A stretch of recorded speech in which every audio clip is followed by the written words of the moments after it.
The glass doors shatter inward with a sound like a gunshot. 6 armed federal agents swarm the ER at Northlake Medical Center, dragging a man between them whose blood leaves a smeared trail across the white linoleum. He's screaming, words that slice through the air in sharp, guttural bursts, but no one understands him. His face is ash gray, his chest a mess of shredded fabric and darker stains spreading fast. Dr. Kellen Ward freezes mid-step, coffee cup halfway to his lips. Liza Crow, the senior nurse who runs the night shift like a military drill sergeant, backs up against the supply cart, her clipboard clattering to the floor. And in the corner, a quiet rookie nurse named Zara Vance looks up from the IV she's been adjusting and goes completely still. Not because she's scared, because she understands every single word the dying man is saying, and what he's saying is this: the building is rigged to explode in 18 minutes.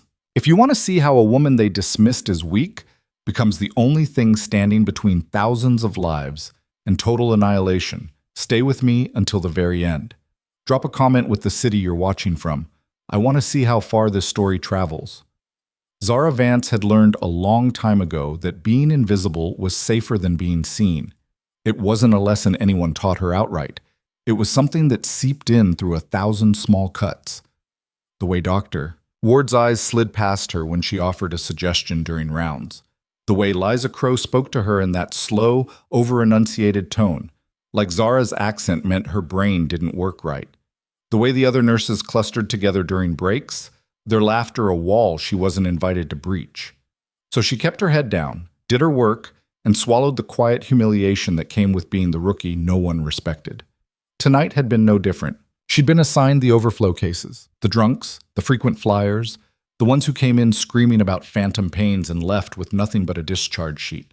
It was grunt work, the kind meant to remind her where she stood in the hospital hierarchy. She didn't complain. She just moved through the motions, checking vitals, changing bandages, answering call lights that had been ignored by everyone else. The ER at Northlake was a machine, and Zara had learned to be one of its smallest, most replaceable parts. She'd been there for 6 months, long enough to know the rhythms, the hierarchies, the unspoken rules that governed who mattered and who didn't. Long enough to understand that she fell firmly into the second category. She was 2 hours into a 12-hour shift when the doors exploded. The sound was so sudden, so violent, that for a split second the entire ER seemed to freeze. Then the agents poured in, black tactical gear, rifles slung across their chests, radios crackling with static and clipped voices.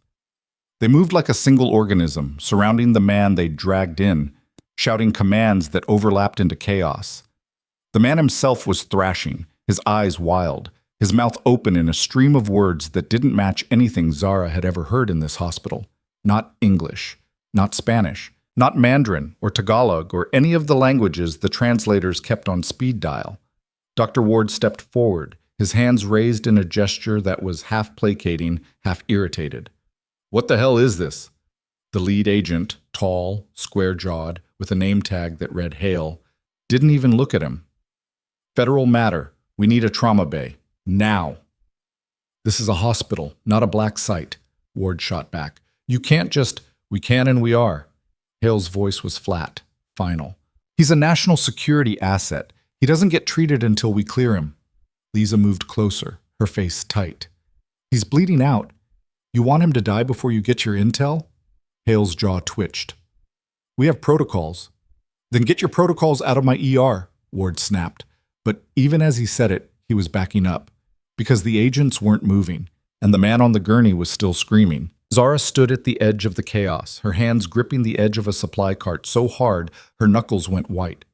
The man's voice was ragged, desperate, the kind of sound someone makes when they know time is running out. She recognized the cadence first, the sharp, clipped rhythm that didn't quite fit the usual patterns.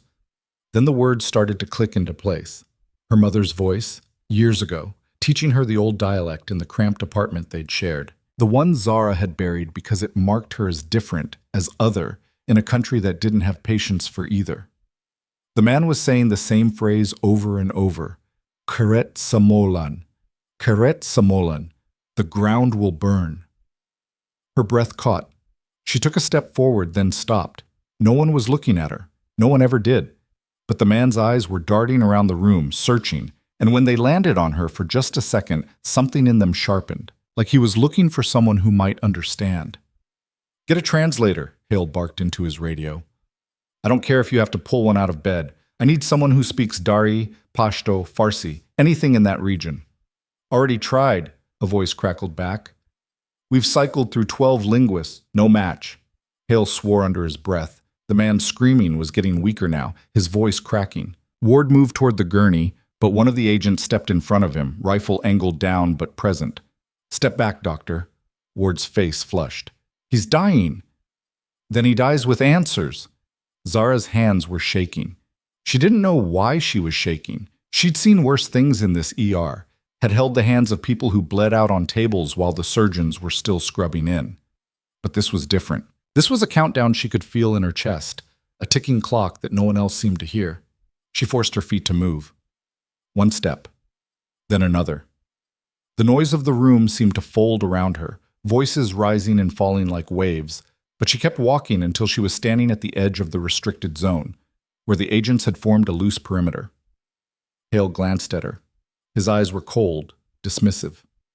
"Move along, ma'am." "Let me talk to him." The words came out steadier than she expected. Hale's expression didn't change. "Excuse me?" "I said let me talk to him." She met his gaze and didn't blink. "I understand what he's saying." For a second, no one moved. Then Liza laughed, a sharp, brittle sound that cut through the tension like a blade. "Oh, this is rich. You're telling us you speak whatever language that is?" Zara didn't look at her. "Yes." Ward stepped closer, his mouth twisted in something between disbelief and contempt. "Zara, this isn't the time for—" "I'm not asking permission," she said quietly. "I'm telling you I can help." Hale's eyes narrowed. "What's your name?" "Zara Vance." "And you're a nurse here?" "Yes." "How do you know this language?" She hesitated. Not because she didn't know the answer, but because the answer was something she'd spent years trying to bury. "My mother taught me. It's a regional dialect, not common, but I know it." Hale didn't move. "If you're lying to me, I'm not." The man on the gurney let out another scream, weaker this time, and his hand clawed at the air like he was trying to grab onto something that wasn't there. Zara's chest tightened.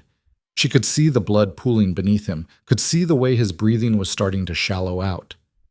18 translators couldn't crack this, Hale said slowly. "And you think you can?" "I don't think, I know." Something in her voice must have landed because Hale's expression shifted, not to belief, but to calculation. He glanced at the man, then back at Zara. "You've got 30 seconds. If you can't get him to stop screaming, you're out." She didn't wait for him to change his mind. She moved past him, past the other agents, and stepped up to the gurney. The man's eyes snapped to her immediately, wide and glassy with pain and something deeper, terror, maybe, or recognition. She leaned in close, her voice low and steady. "Sharekna, Ana fehemtak." "I hear you. I understand you." The man went completely still. His mouth opened, closed. Then he grabbed her wrist with a grip so tight it sent a jolt of pain up her arm. "Keret Samolan," he rasped. "Maktib Sabathalath Tisata Dakik." "The ground will burn." It's written. Under the foundation. 18 minutes. Her stomach dropped. She turned her head just enough to see Hale watching her, his hand resting on the radio clipped to his vest. "He's saying there are bombs," she said clearly, "planted under the hospital, in the oxygen manifold, if I'm understanding him right. He said 18 minutes. The room went silent. Not the kind of silence that comes from shock. This was the kind that comes right before an explosion, the held breath before the scream. Ward's face went pale. Liza took a step back, her hand flying to her mouth. Hale's expression didn't change, but his fingers tightened on the radio. "Say that again," he said.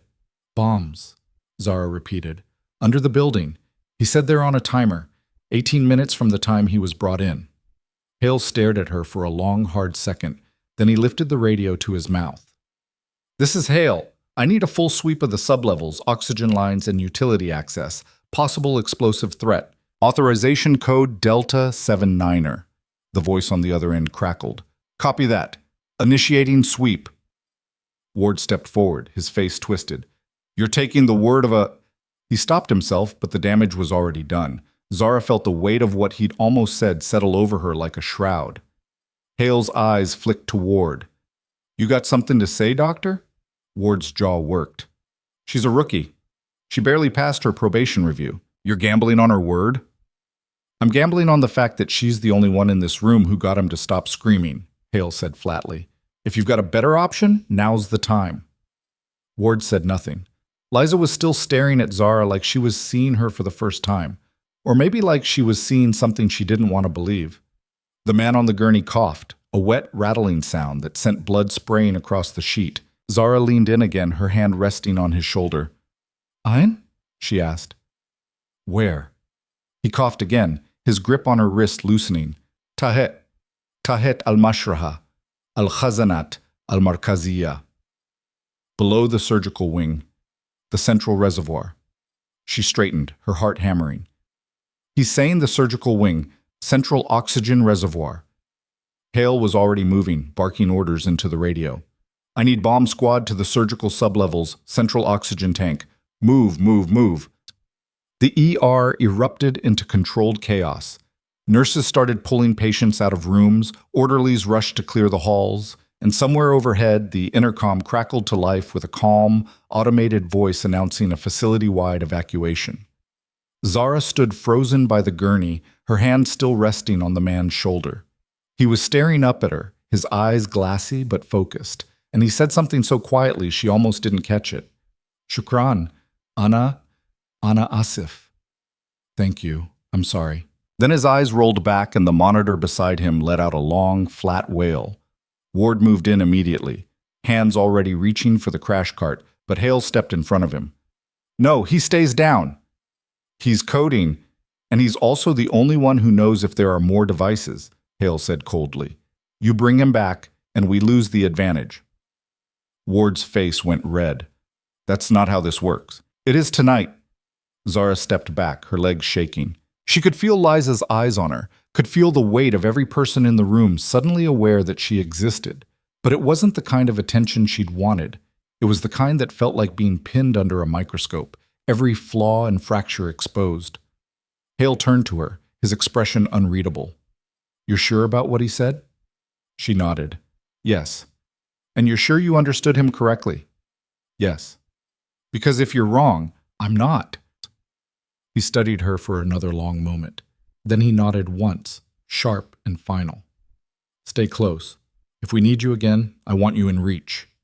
She wanted to say something, wanted to ask why he believed her when no one else did, wanted to know what happened if the bombs were real and they didn't find them in time.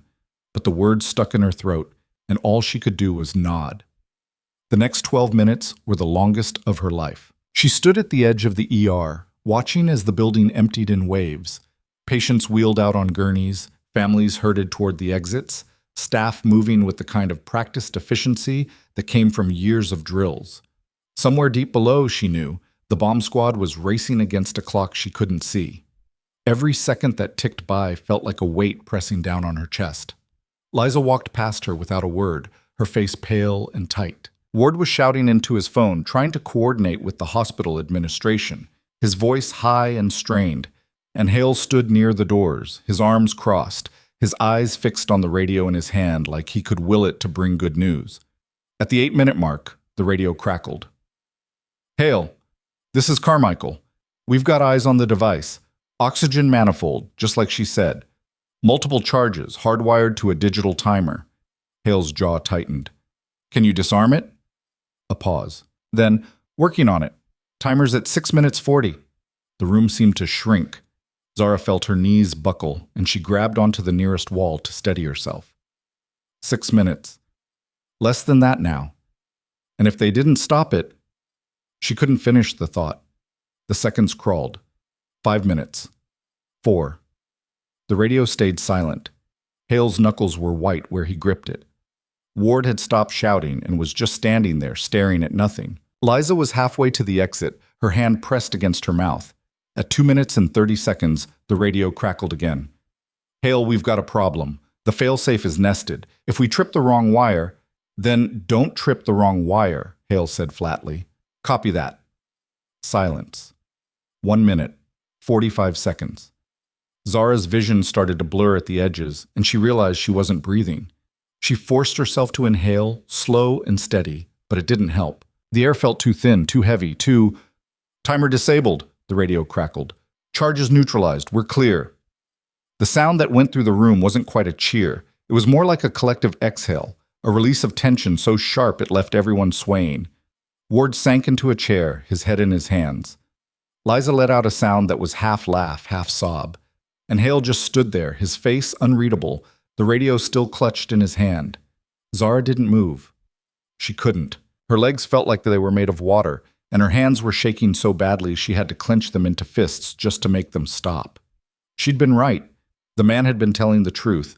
And if she hadn't stepped forward, if she hadn't spoken up, she didn't let herself finish that thought either. Hale turned to her, his expression softer now, but still guarded. You did good. She nodded, unable to speak. What's your full name again? Zara Vance. He repeated it slowly, like he was committing it to memory. Then he glanced at Ward, at Liza, and his expression hardened. You two want to explain to me why she wasn't consulted the second that man started talking? Ward's head snapped up. We didn't know. You didn't ask, Hale cut in. You had a potential asset standing 10 feet away, and you dismissed her because... What? She's a rookie? She doesn't look the part? Liza opened her mouth, then closed it. Ward's face was red again, but this time it wasn't anger, it was shame. Hale shook his head. We'll be filing a full report, and trust me, your names are going in it. He turned back to Zara, and for the first time since the doors had exploded open, she saw something in his eyes that almost looked like respect. Stay available. We're going to need a statement from you, and if that man wakes up... He glanced at the gurney, where the medical team was already working to stabilize the now silent body. You're the only one who can talk to him. She nodded again. Hale gave her one last look, then turned and walked toward the exit, already speaking into his radio. The ER slowly began to return to some semblance of order, patients being wheeled back in, staff resuming their posts, the intercom announcing the all clear. But Zara stayed where she was, rooted to the spot, her heart still pounding in her chest, because she knew, deep in her bones, that this wasn't over. The bomb was disarmed. The hospital was safe. But the look in Ward's eyes, the silence from Liza, the way the other nurses were staring at her now, it all told her the same thing. She'd crossed a line, and there was no going back. The overhead lights flickered once, then steadied. Someone had turned the air conditioning back on, and the vents exhaled a rush of cool air that smelled faintly of disinfectant and something metallic. Zara became aware of how cold she was. Her scrubs were damp with sweat, her hands were ice, and her legs felt like they might give out at any second. She leaned against the wall and tried to breathe. A young orderly, Marcus, she thought his name was, pushed past her with a wheelchair, his face tight. He didn't look at her. Nobody did. They were all too busy pretending the last 20 minutes hadn't happened. Or maybe they were too busy trying to process the fact that they'd almost died. Either way, Zara was once again invisible. Except she wasn't. Not really.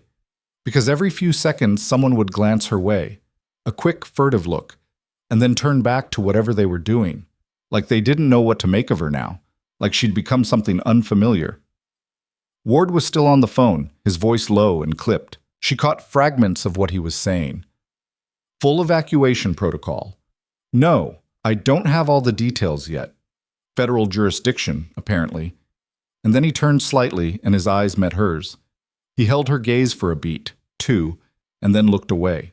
His jaw was tight. Liza was at the nurse's station, her hands moving over a keyboard with mechanical precision. She wasn't typing anything coherent.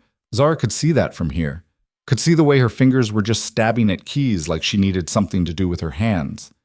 When she finally looked up and saw Zara watching, her expression flickered through something Zara couldn't quite name. Resentment, maybe. Or fear. Vance. She turned. One of the younger nurses, Teresa, who'd been hired 2 months after Zara, was standing a few feet away, her arms crossed. Her face was pale, but there was something else in her eyes. Curiosity, maybe. Or the beginning of respect. Yeah? You okay? It was such a simple question, and yet Zara had no idea how to answer it. Was she okay? She'd just prevented a mass casualty event. She'd spoken a language she hadn't used in years, had stood up to a federal agent and a senior doctor, and had somehow been believed. And now the hospital was safe. The man who'd tried to warn them was dead or dying, and she was standing in the middle of the ER with her hands shaking and her heart trying to break out of her chest. "I'm fine," she said. Teresa didn't look convinced. What you did, I just translated." "No," Teresa shook her head. "You saved everyone. You know that, right?" Zara didn't know what to say to that. She settled for a shrug. Teresa studied her for another moment, then nodded slowly and turned back to her work. But the look in her eyes stayed with Zara long after she'd gone. The minutes ticked by. The ER filled back up. Patients returning to their rooms, families trickling back in with expressions that ranged from confused to terrified. The intercom kept announcing updates in that same calm, automated voice. "All clear has been issued. Normal operations resuming. Thank you for your cooperation." Like this was just another drill. Like people's lives hadn't been hanging by a thread. Zara found herself drifting toward the trauma bay where they'd brought the man. The gurney was still there, surrounded by monitors and IV poles, but the man himself was gone. Moved to surgery, maybe? Or the ICU? Or the morgue? She didn't know. She stood there for a long moment, staring at the empty space where he'd been. She could still feel the grip of his hand on her wrist, could still hear the rasp of his voice as he tried to get the words out. "Shukran. Ana Asif. Thank you. I'm sorry." What had he been sorry for? For the bombs? For putting her in this position? For dying before he could tell them if there were more? She didn't know that either. "Vance." She turned again. Hale was standing in the doorway, his arms still crossed, his expression unreadable. He looked tired, the kind of tired that went deeper than just lack of sleep. "Agent Hale." "Just Hale is fine." He stepped into the bay, his boots making soft clicks on the linoleum. "I need to ask you some questions. You up for that?" She nodded. "Yeah." He pulled out a small notebook, flipped it open. "How long have you known that dialect?" "Since I was a kid. My mother taught me." "Where's she from?" Zara hesitated. This was the part she had spent years avoiding, the part that marked her as different, but there was no point in hiding it now. "A village in the mountains, northeast of what used to be called Kazakhstan. It's not a country anymore, hasn't been for decades. The borders got redrawn after the Civil War."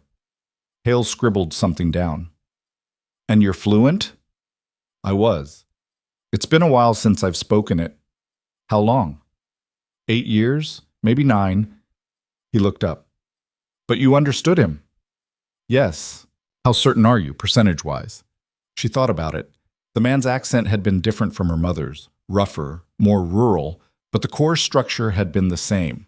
The grammar, the phrasing, the way certain words clicked together. 95%.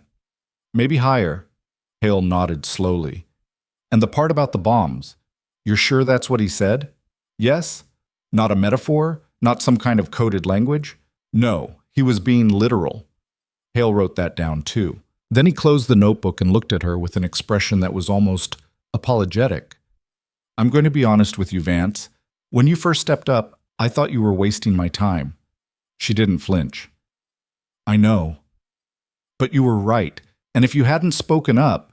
He stopped, shook his head. "We'd be pulling bodies out of the rubble right now." She swallowed hard. "Is he..." "The asset? He's in surgery. Touch and go. Even if he makes it, we don't know if he'll be able to talk again." Hale paused. "Which means you might be the only person who knows what he said. We're going to need you to go over every word, every detail, anything he mentioned that you didn't have time to translate in the moment." He didn't say much else, just the location, the timer, and... She trailed off. "And?" He apologized. Right before he coded. Hale's expression darkened. "Apologized for what?" "I don't know. He didn't say." They stood in silence for a moment. Then Hale tucked the notebook back into his vest. I'm going to need you to come in tomorrow. Federal building downtown. We'll do a full debrief. Am I in trouble? No, he said it firmly.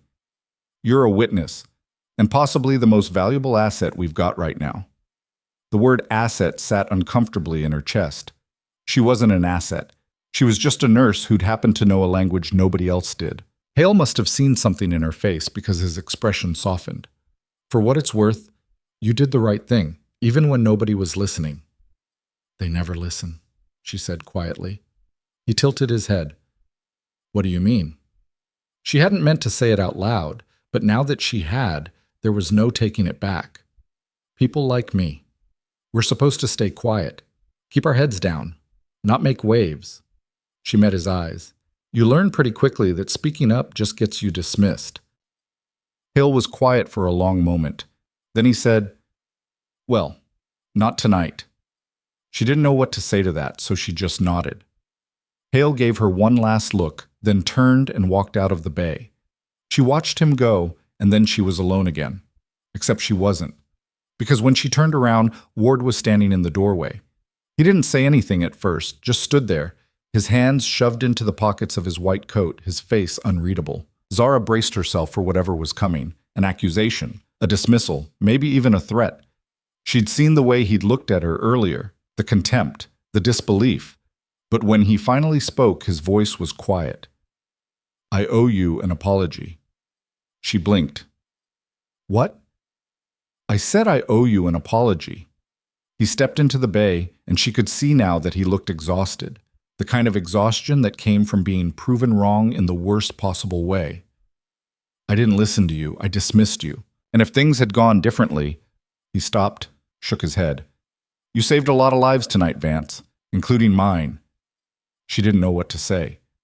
This was the same man who'd spent the last 6 months treating her like she was barely competent, who'd signed off on her probation review with a note that she lacked confidence and initiative. And now he was apologizing. Thank you, she said finally. Ward nodded. He looked like he wanted to say more. But whatever it was, he kept it to himself. Instead, he just gave her a tired smile and walked out. Zara stood there for a long time after he'd gone, trying to process everything that had just happened. The bombs, the evacuation, Hale's questions, Ward's apology. It all felt surreal, like she'd stepped into someone else's life and hadn't quite figured out how to step back out. She became aware of movement behind her and turned to find Liza standing in the doorway. Unlike Ward, Liza didn't look apologetic. She looked angry. So that's it then? Liza said. You're a hero now. Zara's stomach tightened. I didn't say that. You didn't have to. Liza stepped closer, her arms crossed. You know what's going to happen now, right? They're going to parade you around, put you on the news, make you the face of this whole thing. And the rest of us? We're going to be the ones who failed to recognize your potential. She spat the last words like they tasted bad. I'm not looking for recognition. Doesn't matter. You're going to get it anyway. Liza's eyes were hard. And for the record, I still don't trust you. Why not? Because people don't just suddenly become heroes, Vance. There's always something else going on. Some angle, some hidden agenda. She leaned in slightly. So whatever game you're playing, just know I'm watching. Before Zara could respond, Liza turned and walked away, her footsteps sharp and echoing in the empty bay. Zara let out a breath she didn't realize she'd been holding. Her hands were shaking again. She clenched them into fists and forced herself to breathe. In, out, in, out. She'd done the right thing. She'd saved lives. And yet somehow, she'd also made enemies. The thought sat heavy in her chest as she finally pushed herself away from the wall and headed back toward the nurse's station. The ER was almost back to normal now. Patients settled, machines beeping, the low hum of conversation filling the air. But there was an undercurrent of tension that hadn't been there before. People kept glancing at her, whispering when they thought she wasn't looking. She grabbed her water bottle from behind the desk and took a long drink. Her throat was dry, her head was pounding, and she wanted nothing more than to go home and collapse into bed. But her shift wasn't over. She still had another 10 hours to go. Vance? She turned to find Teresa standing beside her, holding a tablet. I need you to check on the patient in Bay 7. Post-evac vitals. Sure. She took the tablet and headed toward Bay 7, her legs moving on autopilot. The patient was an older man with a history of COPD, brought in earlier for shortness of breath. He looked up when she entered, his face creased with worry. "Is it safe to be here?" he asked. "Yes," she said. "Everything's fine now." "I heard there was a bomb." "There was, but it's been taken care of." He studied her for a moment. "You're the one who stopped it, aren't you?" She paused. "I just translated." "That's not what the nurses are saying." He smiled faintly. "They're saying you're a hero." Zara didn't respond. She just checked his vitals, made a note on the tablet, and gave him a reassuring smile before heading back out. But his words stayed with her. "They're saying you're a hero." She wasn't a hero. Heroes were people who ran into burning buildings or threw themselves in front of bullets. Heroes were selfless and brave, and everything Zara wasn't. She'd just spoken up. That was all. Except it wasn't all, because speaking up had changed everything. She could feel it in the way people looked at her now. The way Teresa's voice had softened when she'd asked if Zara was okay. The way Ward had apologized. The way Liza's anger had coiled around her like a snake. She'd spent 6 months being invisible, and now, suddenly, violently, she wasn't anymore. And she had no idea what to do with that. The rest of the shift passed in a blur. More patients, more vitals, more charting. But through it all, Zara couldn't shake the feeling that something fundamental had shifted. Like she'd stepped through a door she couldn't close again. When her shift finally ended, she grabbed her bag from her locker and headed for the exit. The sun was just starting to rise, painting the sky in shades of pink and gold. The air outside was cool and crisp, and for a moment, Zara just stood there and breathed it in. Her phone buzzed. A text from an unknown number. "This is Agent Hale. Federal Building, 2 p.m. tomorrow. Don't be late." She stared at the message for a long moment. Then she tucked her phone back into her pocket and started walking. Behind her, North Lake Medical Center loomed large and quiet, its windows reflecting the sunrise. Inside, the ER was already filling up again. New patients, new crises, new lives hanging in the balance. And somewhere deep in the building, in a room Zara would never see, a man lay unconscious, his secrets buried beneath layers of bandages and sedation. She didn't know if he would live, didn't know if there were more bombs, more threats, more things he'd tried to warn them about, but she knew one thing for certain. Whatever happened next, she wasn't invisible anymore. And that terrified her more than anything else. The apartment was exactly as she'd left it, small, cramped, and smelling faintly of the curry she'd microwaved 3 days ago. Zara dropped her bag by the door and stood there for a moment, trying to remember what normal felt like. The silence pressed in from all sides. No alarms, no radios crackling, no dying man gripping her wrist hard enough to leave bruises. She pulled off her scrubs and threw them in the hamper, then stood under the shower until the water ran cold. When she finally climbed into bed, her body was exhausted, but her mind wouldn't stop. Every time she closed her eyes, she saw the man's face, heard his voice, felt the weight of those final words. "Ana Asif. I'm sorry." Sleep came eventually, but it was thin and fractured, full of dreams where she was running through endless hallways while explosions bloomed behind her. When her alarm went off at noon, she felt worse than she had before. She forced herself out of bed, made coffee she didn't drink, and stared at her closet trying to figure out what you wore to a federal debriefing. She settled on jeans and a plain sweater. Nothing that screamed, "Look at me," but nothing that screamed, "I don't care" either. Neutral, invisible. Except she wasn't invisible anymore. The federal building was downtown, a brutalist concrete block that looked like it had been designed to intimidate. Zara stood outside for a full minute, staring up at the tinted windows, before she finally pushed through the revolving doors. The lobby was all marble and metal detectors, staffed by security guards who looked like they ate nails for breakfast. She gave her name to the front desk. The woman behind the glass barely glanced at her before picking up a phone. "Vance is here?"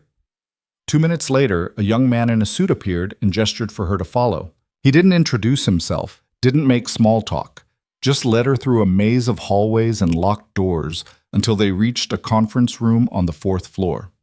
He opened the door, stepped aside, and left without a word. Hale was already inside, sitting at a long table with a laptop open in front of him. He looked up when she entered and waved her toward a chair. "You're early." "Traffic was light." Lucky you. He closed the laptop and leaned back. How you holding up?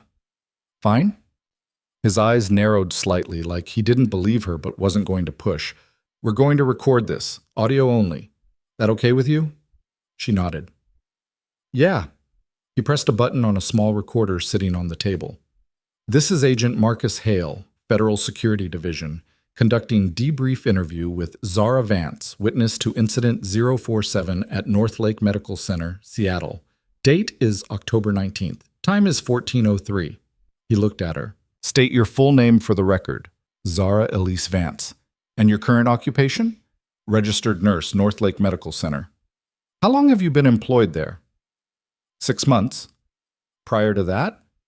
I was finishing my nursing degree. Before that, I worked retail. Hale made a note on a pad in front of him. Let's talk about last night. Walk me through everything that happened from the moment the asset was brought into the ER. She did. She told him about the agents bursting in, about the man screaming, about the way everyone had frozen. She told him about recognizing the dialect, about stepping forward even though she knew it would make her a target. She told him every word the man had said, every detail she could remember. Hale listened without interrupting. When she finished, he said, You mentioned he apologized, right before he coded. Yes. Any idea what that meant? No. Best guess? She hesitated. Maybe he felt guilty for putting people in danger. Or maybe he knew he wasn't going to make it and wanted someone to know he tried. Hale wrote that down. The dialect you spoke. You said your mother taught you. Where is she now? Dead. Cancer. 3 years ago. His expression softened slightly. I'm sorry. It's fine. Any other family who speaks it? No. It was just her and me. So you're the only person in this country who knows that language. It wasn't a question, but she answered anyway. Probably. It's not exactly common. Hale leaned forward. Which makes you extremely valuable, Vance. You understand that, right? She didn't like the way he said valuable, like she was a tool instead of a person. I understand I got lucky. Lucky? He shook his head. You stepped into a situation where 18 federal linguists had already failed. You got a dying man to trust you in under a minute. You identified a credible threat and communicated it clearly under pressure. That's not luck. That's skill. She didn't know what to say to that, so she just looked at her hands. The asset is still in surgery, Hale continued. If he survives, we're going to need you to talk to him again. And if he doesn't, he paused. There are other situations where your skill set could be useful. What kind of situations? The kind I can't talk about in an uncleared room. He closed the notepad. We'd like to bring you on as a contractor, translating mostly. Maybe some field consultation if the need arises. Zara looked up sharply. I'm a nurse. You can be both. I don't know anything about intelligence work. You don't need to. You just need to translate. He met her eyes. Think about it. We'll pay you well. And it would give you a chance to use a skill you've been burying. The words landed harder than he probably intended. She thought about her mother, about the nights spent learning the old stories, the grammar, the songs, about how she'd locked all of it away the first time someone at school had made fun of her accent, about how she'd spent years trying to be smaller, quieter, less other. I'll think about it, she said finally. Hale nodded. That's all I'm asking. He stood, ending the interview. I'll walk you out. They were halfway down the hall when a door opened and a woman stepped out. Late 50s, steel gray hair, suit that probably cost more than Zara's rent. She looked at Hale, then at Zara, and her expression shifted to something that might have been interest. This her? The woman asked. Director Castellanos, this is Zara Vance. Vance, Director Castellanos. She runs the division. Castellanos extended a hand. Her grip was firm, businesslike. I've been reading your file. Impressive work last night. Thank you. Agent Hale filled you in on our offer. He did. And? Zara hesitated. I said I'd think about it. Castellanos smiled faintly. Smart.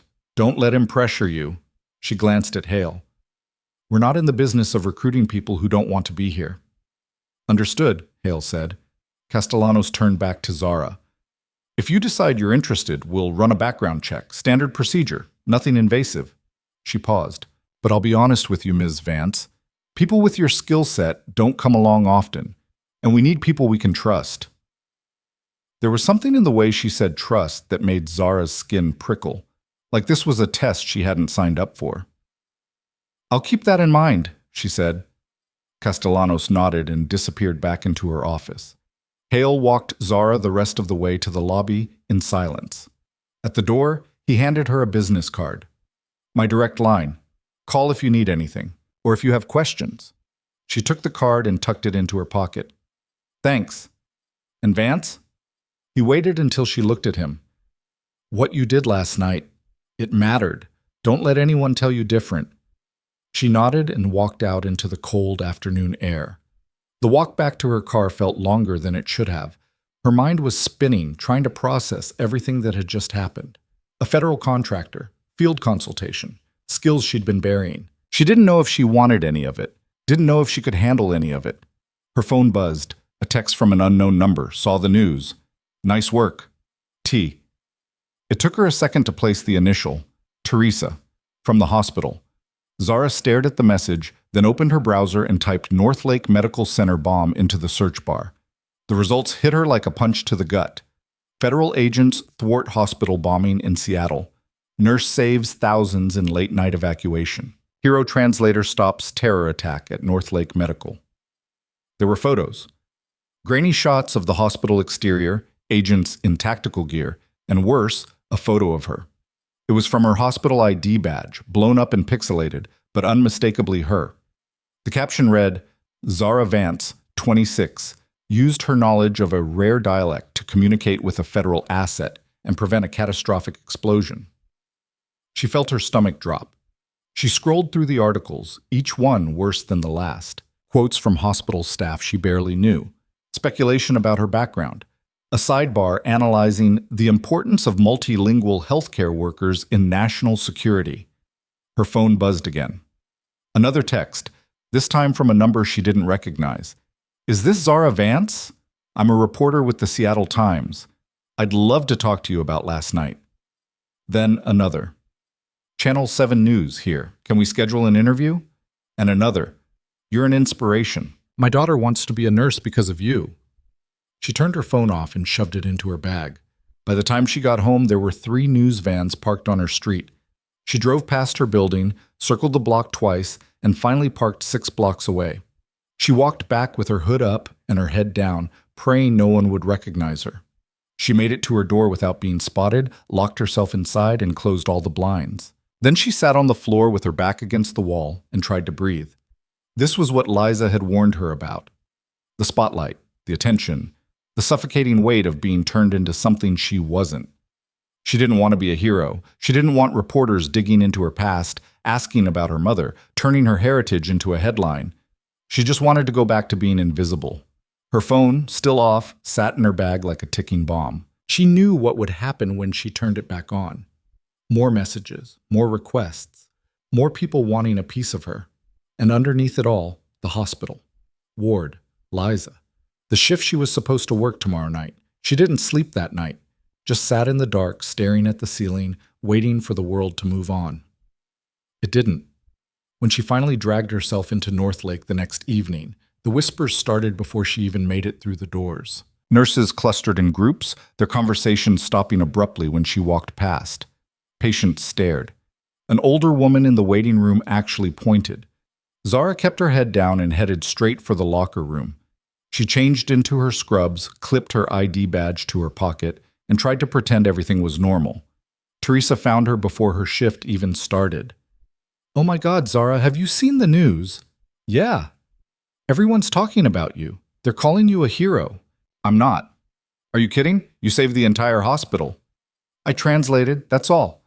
Teresa looked like she wanted to argue, but something in Zara's expression stopped her. Okay, well, just so you know, there are reporters outside. Security's keeping them back, but they're asking for you. Great. And Dr. Ward wants to see you. He said to come by his office before you clock in. Zara's stomach tightened. Did he say why? No, but he didn't look mad. That was something, at least. Zara finished tying her shoes and headed toward Ward's office. The door was open, and he was sitting at his desk, staring at his computer screen. He looked up when she knocked. "Vance, come in. Close the door." She did. He gestured to the chair across from him, and she sat. "I've been fielding calls all day," he said without preamble. "Hospital administration, the press, the board of directors, everyone wants to know about you." "I didn't ask for this."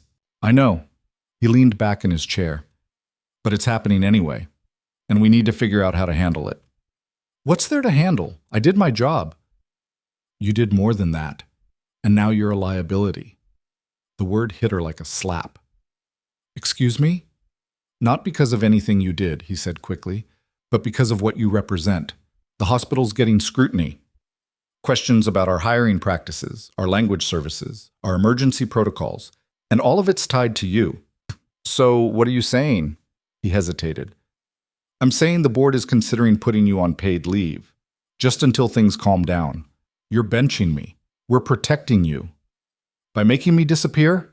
She felt anger rising in her chest, hot and sharp. "That's what you've always wanted, isn't it? For me to stay quiet and out of the way. That's not fair." "Isn't it?" She stood. "I've been here 6 months, and you've treated me like I'm incompetent, like I don't belong.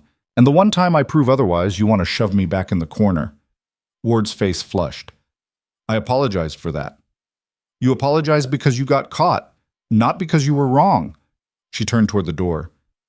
"If the board wants to bench me, fine, but don't pretend it's for my protection." "Vance, She walked out and slammed the door behind her. The rest of the shift was a disaster. Patients kept asking her about the bombing. Nurses treated her like she was fragile, like one wrong word would make her shatter. And Liza? Liza didn't say a word, just watched her from across the ER with an expression that could have been resentment or vindication, or both. By the time her break came, Zara was ready to scream. She locked herself in the supply closet and turned her phone back on. The notifications exploded: texts, emails, missed calls. She scrolled through them with numb fingers until one message stopped her cold. It was from Hale. "Asset woke up, asking for you. Can you come in?" She stared at the message for a long moment. Then she typed back. "When?" "Now." "I'll send a car." She didn't think, just grabbed her jacket, clocked out, and told the charge nurse she had a family emergency. 20 minutes later, a black sedan pulled up outside the hospital, and she climbed in without looking back. The driver didn't speak, just drove through the city in silence until they reached a building Zara didn't recognize, plain, unmarked, surrounded by fences and cameras. The driver flashed a badge at the gate, and they were waved through. Inside, Hale was waiting. He looked tired, like he hadn't slept since their last conversation. "Thanks for coming." "What's going on?" "He woke up 2 hours ago. Disoriented but stable. He's been asking for someone who speaks his language." Hale started walking, and Zara followed. "We tried bringing in a few of the linguists again, but he shut down the second they started talking. I think he only trusts you." They stopped outside a door flanked by 2 guards. Hale nodded at them, and they stepped aside. "I'll be watching from the observation room. If you need me, just say the word." Zara took a breath and pushed the door open. The man was sitting up in bed, his chest wrapped in bandages, an IV dripping clear fluid into his arm. He looked smaller than he had in the ER, frailer, older. But his eyes were sharp, and they locked onto her the moment she entered. "Anahuna," she said quietly. "I'm here." His expression crumbled. Inti fahemti. You understood." "Na'am." "Yes." He let out a shaky breath. "Shukran. Shukran jazilan." "Thank you. Thank you so much." She pulled a chair close to the bed and sat. "Ma ismak." "What's your name?" "Idris." "Idris? Limatha kanet al-kanabel?" "Idris, why were there bombs?" His face darkened. La yumkin an ukhbirak kul shay. Hem yusma'un. "I can't tell you everything. They're listening." "Man?" "Who?" He glanced toward the observation window. "Hem." "Them." Zara felt a chill run down her spine. She leaned in closer, lowering her voice. "Idris, ana huna limusa'adatak. لكن يجب أن تعرفان ما يجري. Idris, I'm here to help you, but you have to tell me what's happening. He stared at her for a long moment. Then he whispered, Al-Kanabal, Lam takun al-Hadaf, Kanat al-Tahaluf. The bombs weren't the target, they were the distraction. Her blood went cold. Tahaluf lamada? Distraction for what? Before he could answer, the door burst open. Hale strode in, his face tight. That's enough. Zara turned. He was just about to tell me. I know what he was about to tell you, and it's classified. Hale looked at Idris, then back at Zara. We need to talk. Outside. Now. She stood slowly, her mind racing. Idris grabbed her wrist again, his grip weak but urgent. La tatakibihim, he whispered. Don't trust them. She pulled her hand free and followed Hale into the hallway. The door closed behind them with a heavy click. What the hell was that? She demanded. That, Hale said slowly, was a breach of protocol. You weren't authorized to ask questions. You told me to talk to him. I told you to translate, not interrogate. Boo? He said the bombs were a distraction. A distraction for what? Hale's jaw tightened. That's classified. Then why am I here? Because he wouldn't talk to anyone else. He stepped closer, his voice dropping. Listen to me, Vance. There are things happening here that are bigger than you realize. Things I can't explain. But if you keep pushing, you're going to end up in a situation you're not prepared for. Like what? He didn't answer, just stared at her with an expression she couldn't read. And that's when Zara realized, whatever Idris had been trying to tell her, Hale already knew, and he didn't want her to know it too. She took a step back. What aren't you telling me? Vance, what was he distracting them from? Hale's radio crackled, a voice, sharp and urgent. All units, we have a situation. Repeat, we have a situation. Federal building downtown. Possible secondary device. The color drained from Hale's face. He grabbed the radio. Say again?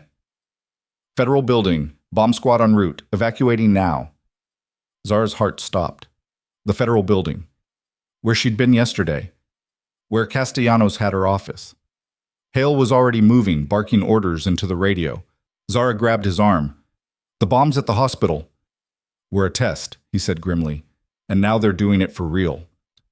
Hale's boots echoed down the hallway as he sprinted toward the exit, radio pressed to his ear, his voice a staccato burst of commands. Zara ran after him, her mind struggling to catch up with what he'd just said. A test. The hospital had been a test, which meant whoever planted those bombs had been watching, waiting to see if they'd be found. And now they knew the protocols, the response times, the weaknesses. They burst through the doors into the parking garage. Hale wrenched open the driver's side of an unmarked SUV and jabbed a finger at the passenger seat. Get in! She didn't hesitate. The engine roared to life before she'd even buckled her seatbelt, and then they were tearing out of the garage, tires squealing against concrete. Hale's hands were white-knuckled on the wheel, his jaw set. How many people are in that building right now? Zara asked. Too many. He blew through a red light, swerving around a delivery truck. Federal offices don't close until 6. We've got maybe 300 staff plus whoever's in for late meetings. And the bomb squad, they're 15 minutes out, maybe 10 if they push it. That's not fast enough. I know. The radio crackled again. A different voice this time, calmer but edged with urgency. Hale, this is Castellanos. Where are you? He grabbed the radio. En route to your location, ETA 7 minutes. Don't. I'm evacuating with my team. The building's being cleared floor by floor. You need to coordinate from the command post. With respect, Director, I'm not sitting this one out. There was a pause, then, fine. But if you're coming, bring the translator. Zara's stomach dropped. Hale glanced at her, his expression grim. You heard her. Why would she? Because if this is the same group that hit the hospital, they might be using the same language. And you're the only person we've got who understands it. He swerved around a corner, barely missing a pedestrian. If there's a message, a warning, anything, we need you to read it. She wanted to argue, wanted to say she was a nurse, not a bomb technician, not a federal agent. But the memory of Idris's face stopped her. La tatikibihim. Don't trust them. What had he meant? Trust who? Hal? Castellanos? The entire federal apparatus that had dragged her into this? She didn't know, but she knew that if she walked away now, people would die, and she'd have to live with that. Okay, she said quietly. The federal building loomed ahead, its glass facade reflecting the late afternoon sun. The street in front of it was chaos.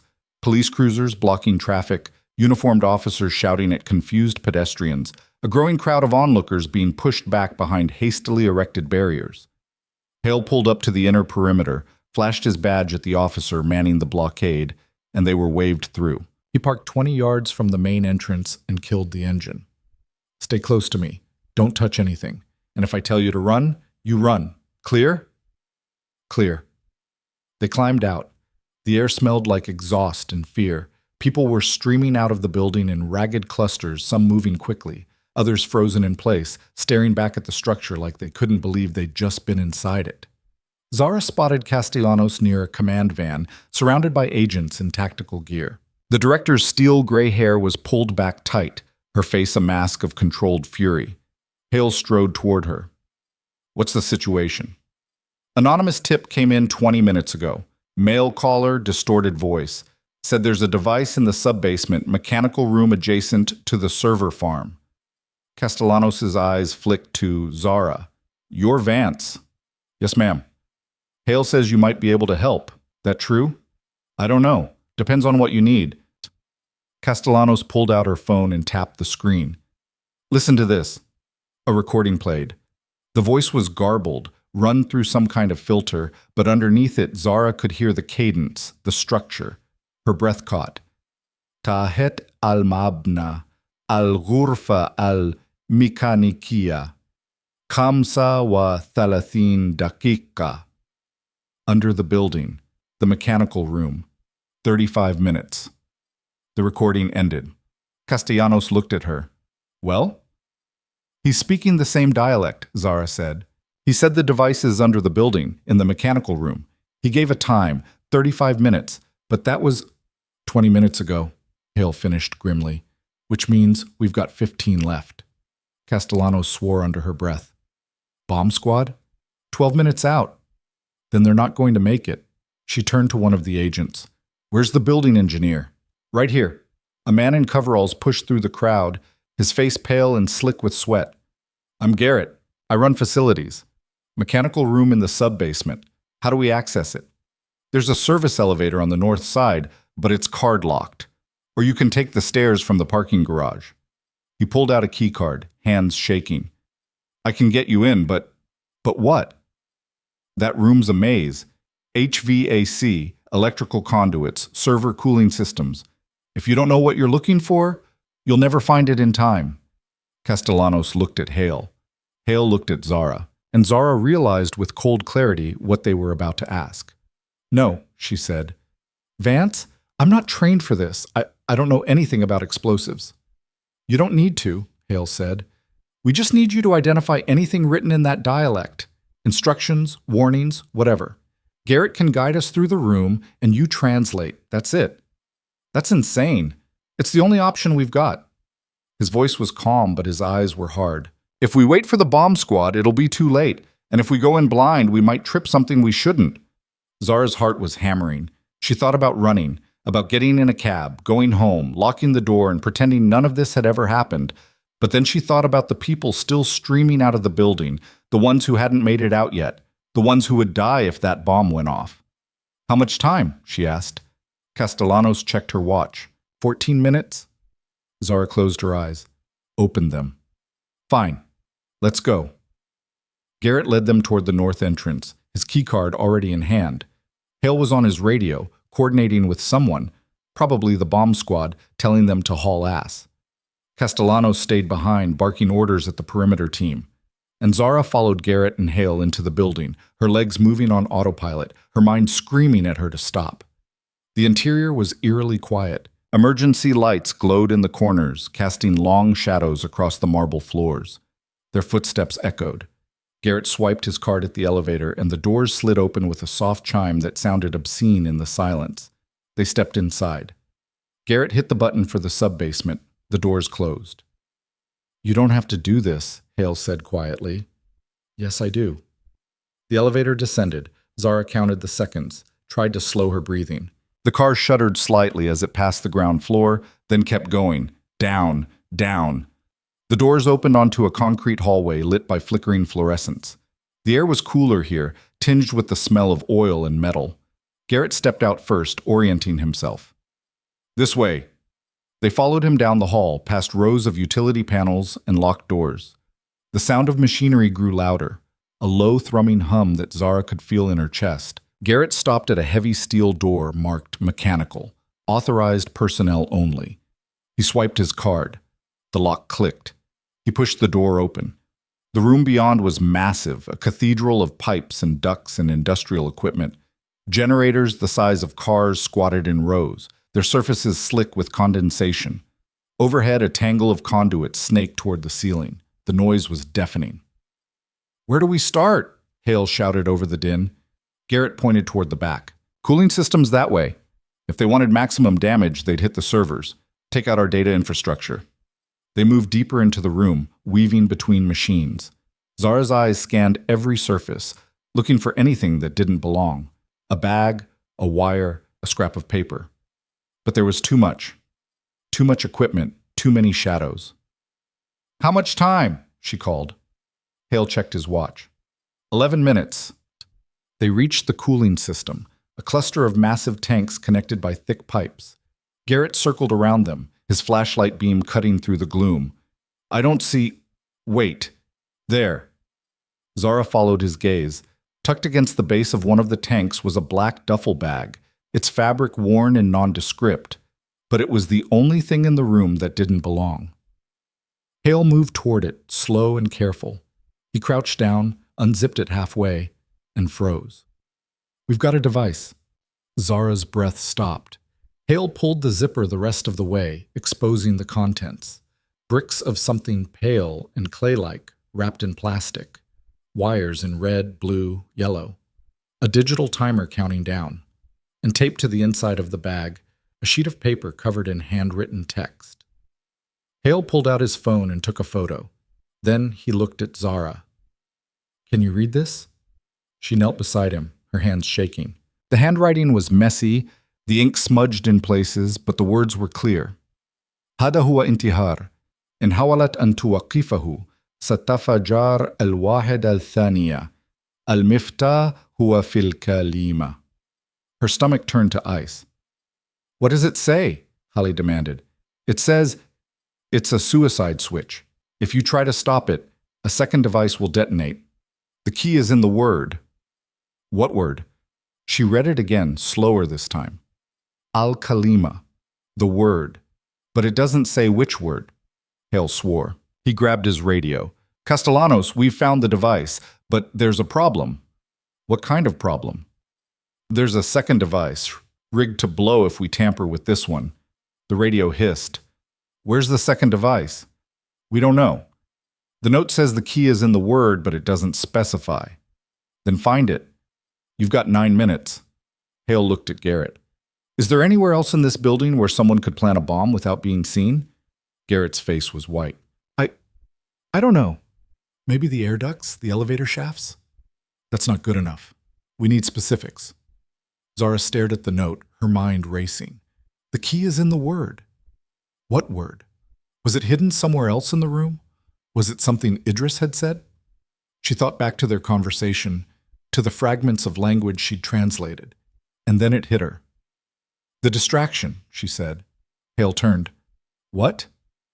"Idris said the bombs at the hospital were a distraction. What if this is the same thing? What if this device isn't the real threat? Then what is?" She scanned the note again. Her eyes caught on a phrase she'd almost missed.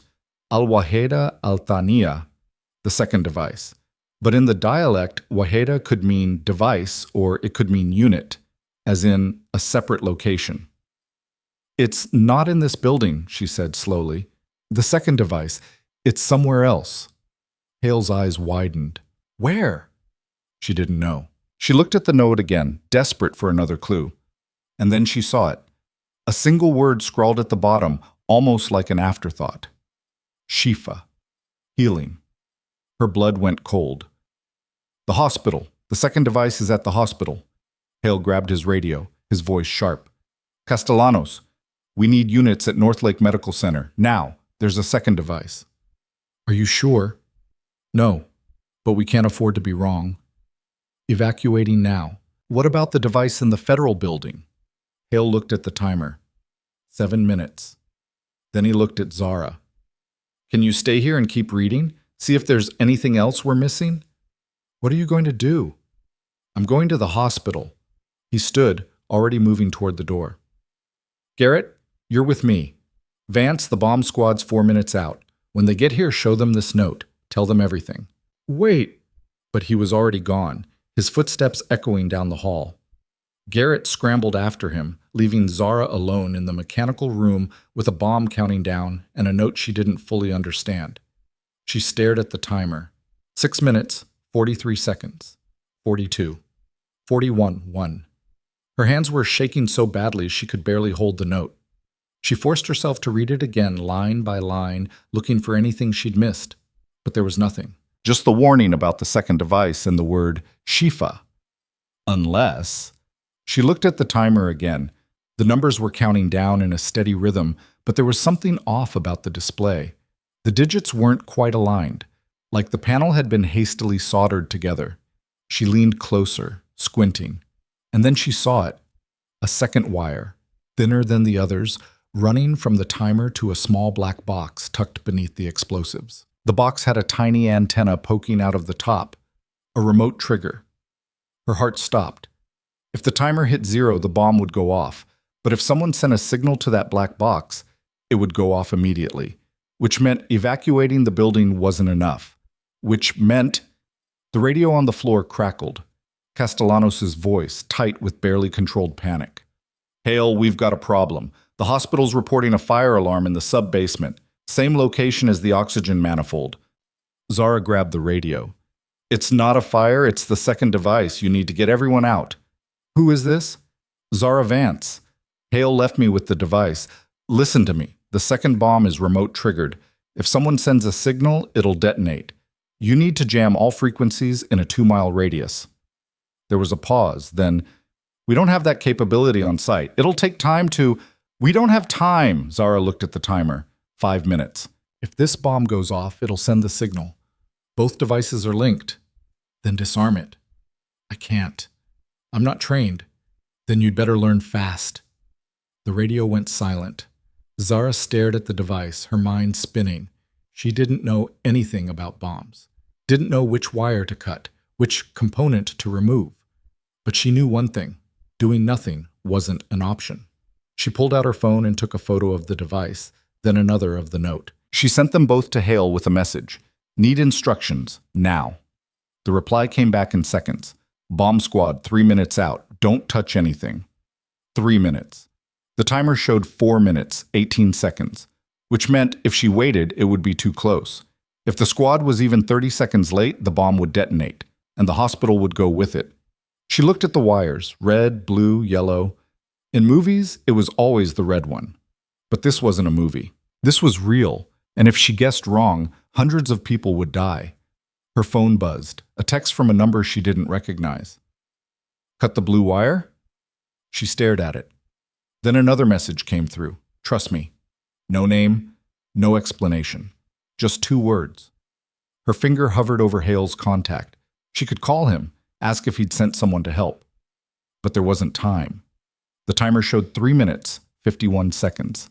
She looked at the blue wire, followed it from the timer to the black box.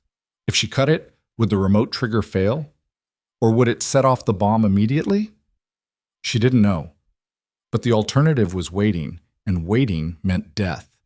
She pulled a multi-tool from Garrett's abandoned bag, hands shaking so badly she almost dropped it. She opened the wire cutters, positioned them around the blue wire, and held her breath. Trust me. She squeezed. The wire snapped.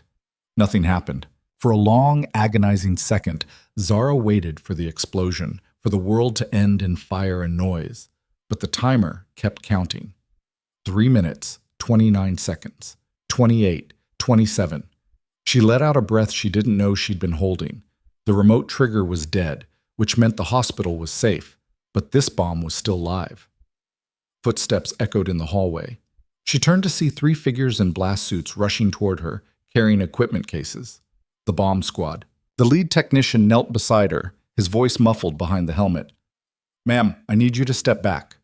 She moved away, her legs barely holding her up. The technician opened his case and pulled out a scanner, running it over the device. His partner moved in with a pair of cutters, and the third started unpacking something that looked like a portable X-ray machine. "Timer's at 3 minutes," the lead said. "We've got time, barely." Zara watched as they worked, their movements precise and unhurried despite the countdown. One of them peeled back the tape holding the note, examining the adhesive. Another traced the wires with a gloved finger. "This is a decoy," the lead said suddenly. Zara's heart lurched. "What?" "The timer's real, but the charge is inert. It's got weight, but it's not explosive. We're looking at sand or clay wrapped in plastic." He stood, pulling off his helmet. "Someone wanted us to find this. Wanted us to waste time on it. But the note was a diversion." He looked at her, his expression grim. "Which means the real bomb is somewhere else." And then the lights went out. The room plunged into darkness so complete Zara couldn't see her own hands. She heard the technician swearing, fumbling for flashlights. Beams of light cut through the black, sweeping across the machinery. "Generator's down," one of them said.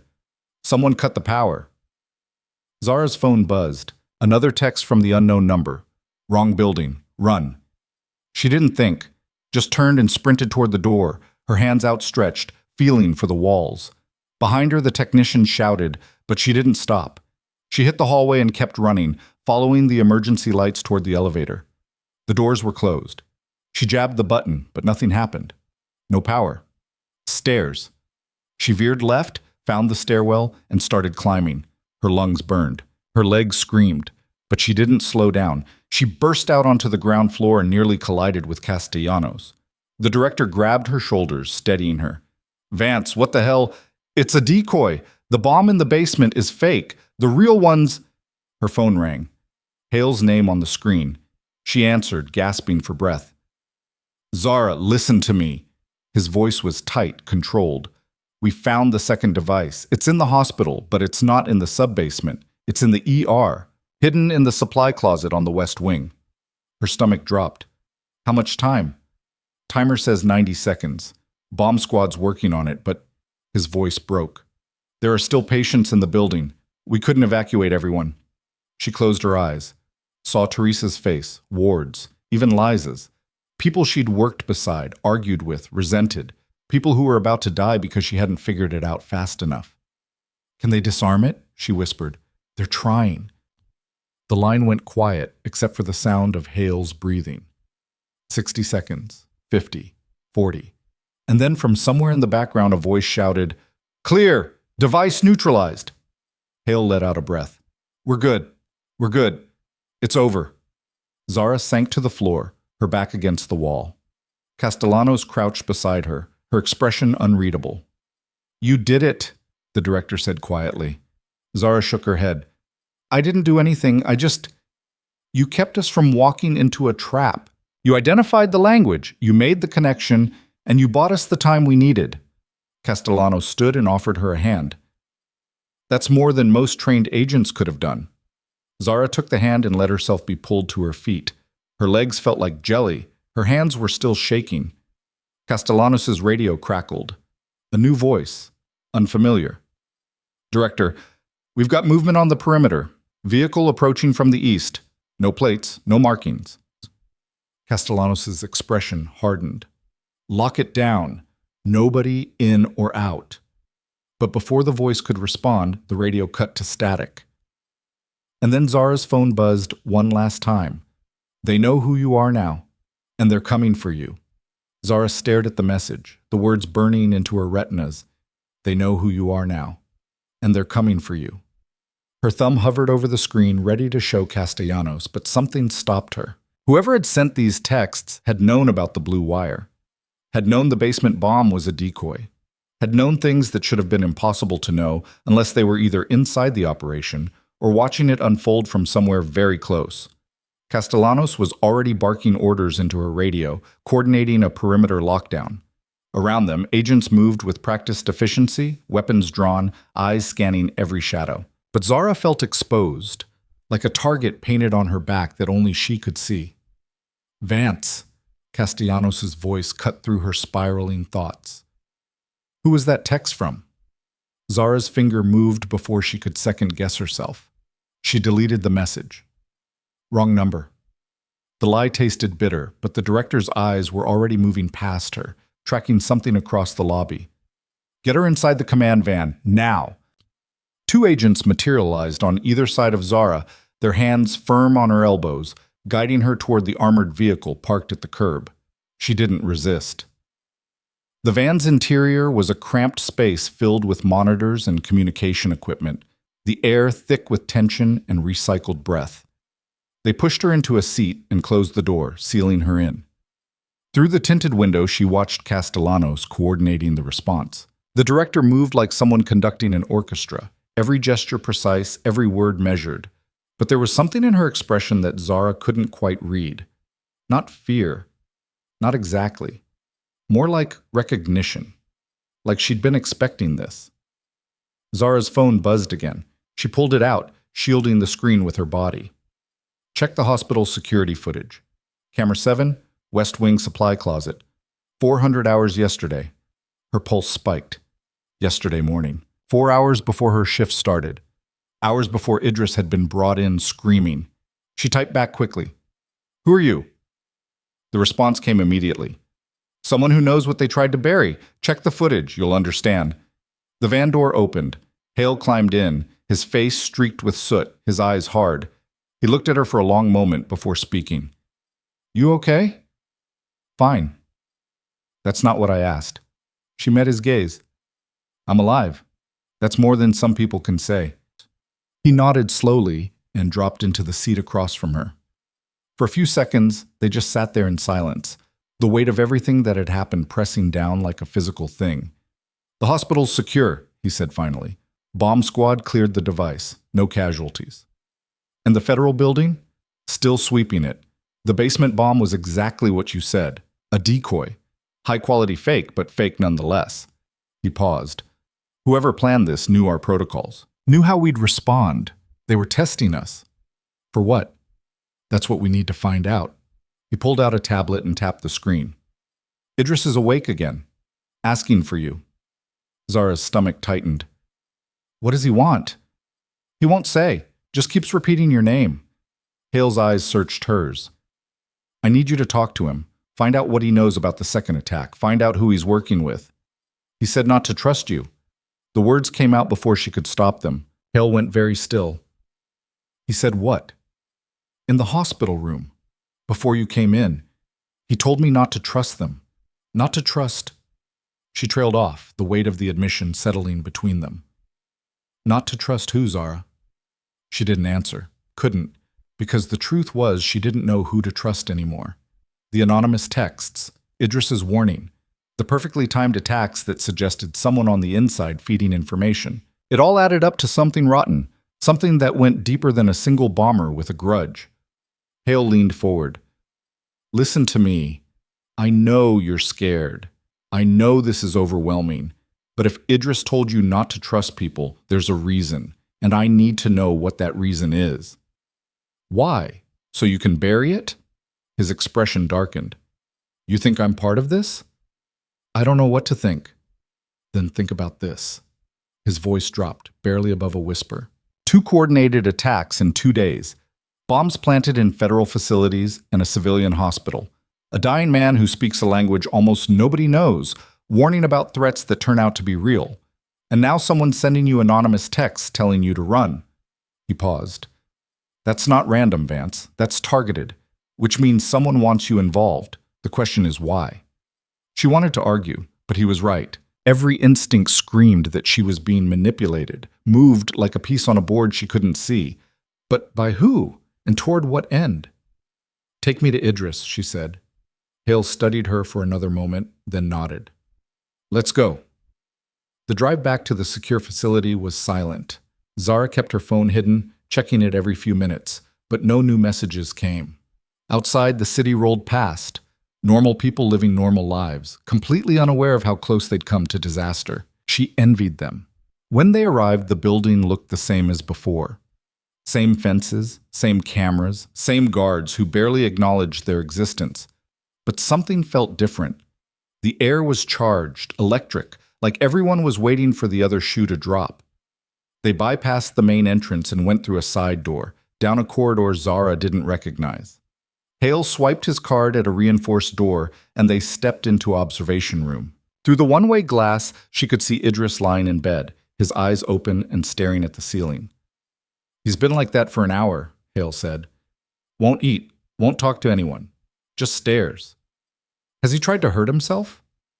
"No, but the psych eval says he's exhibiting signs of severe trauma, dissociation maybe, or he's just shut down."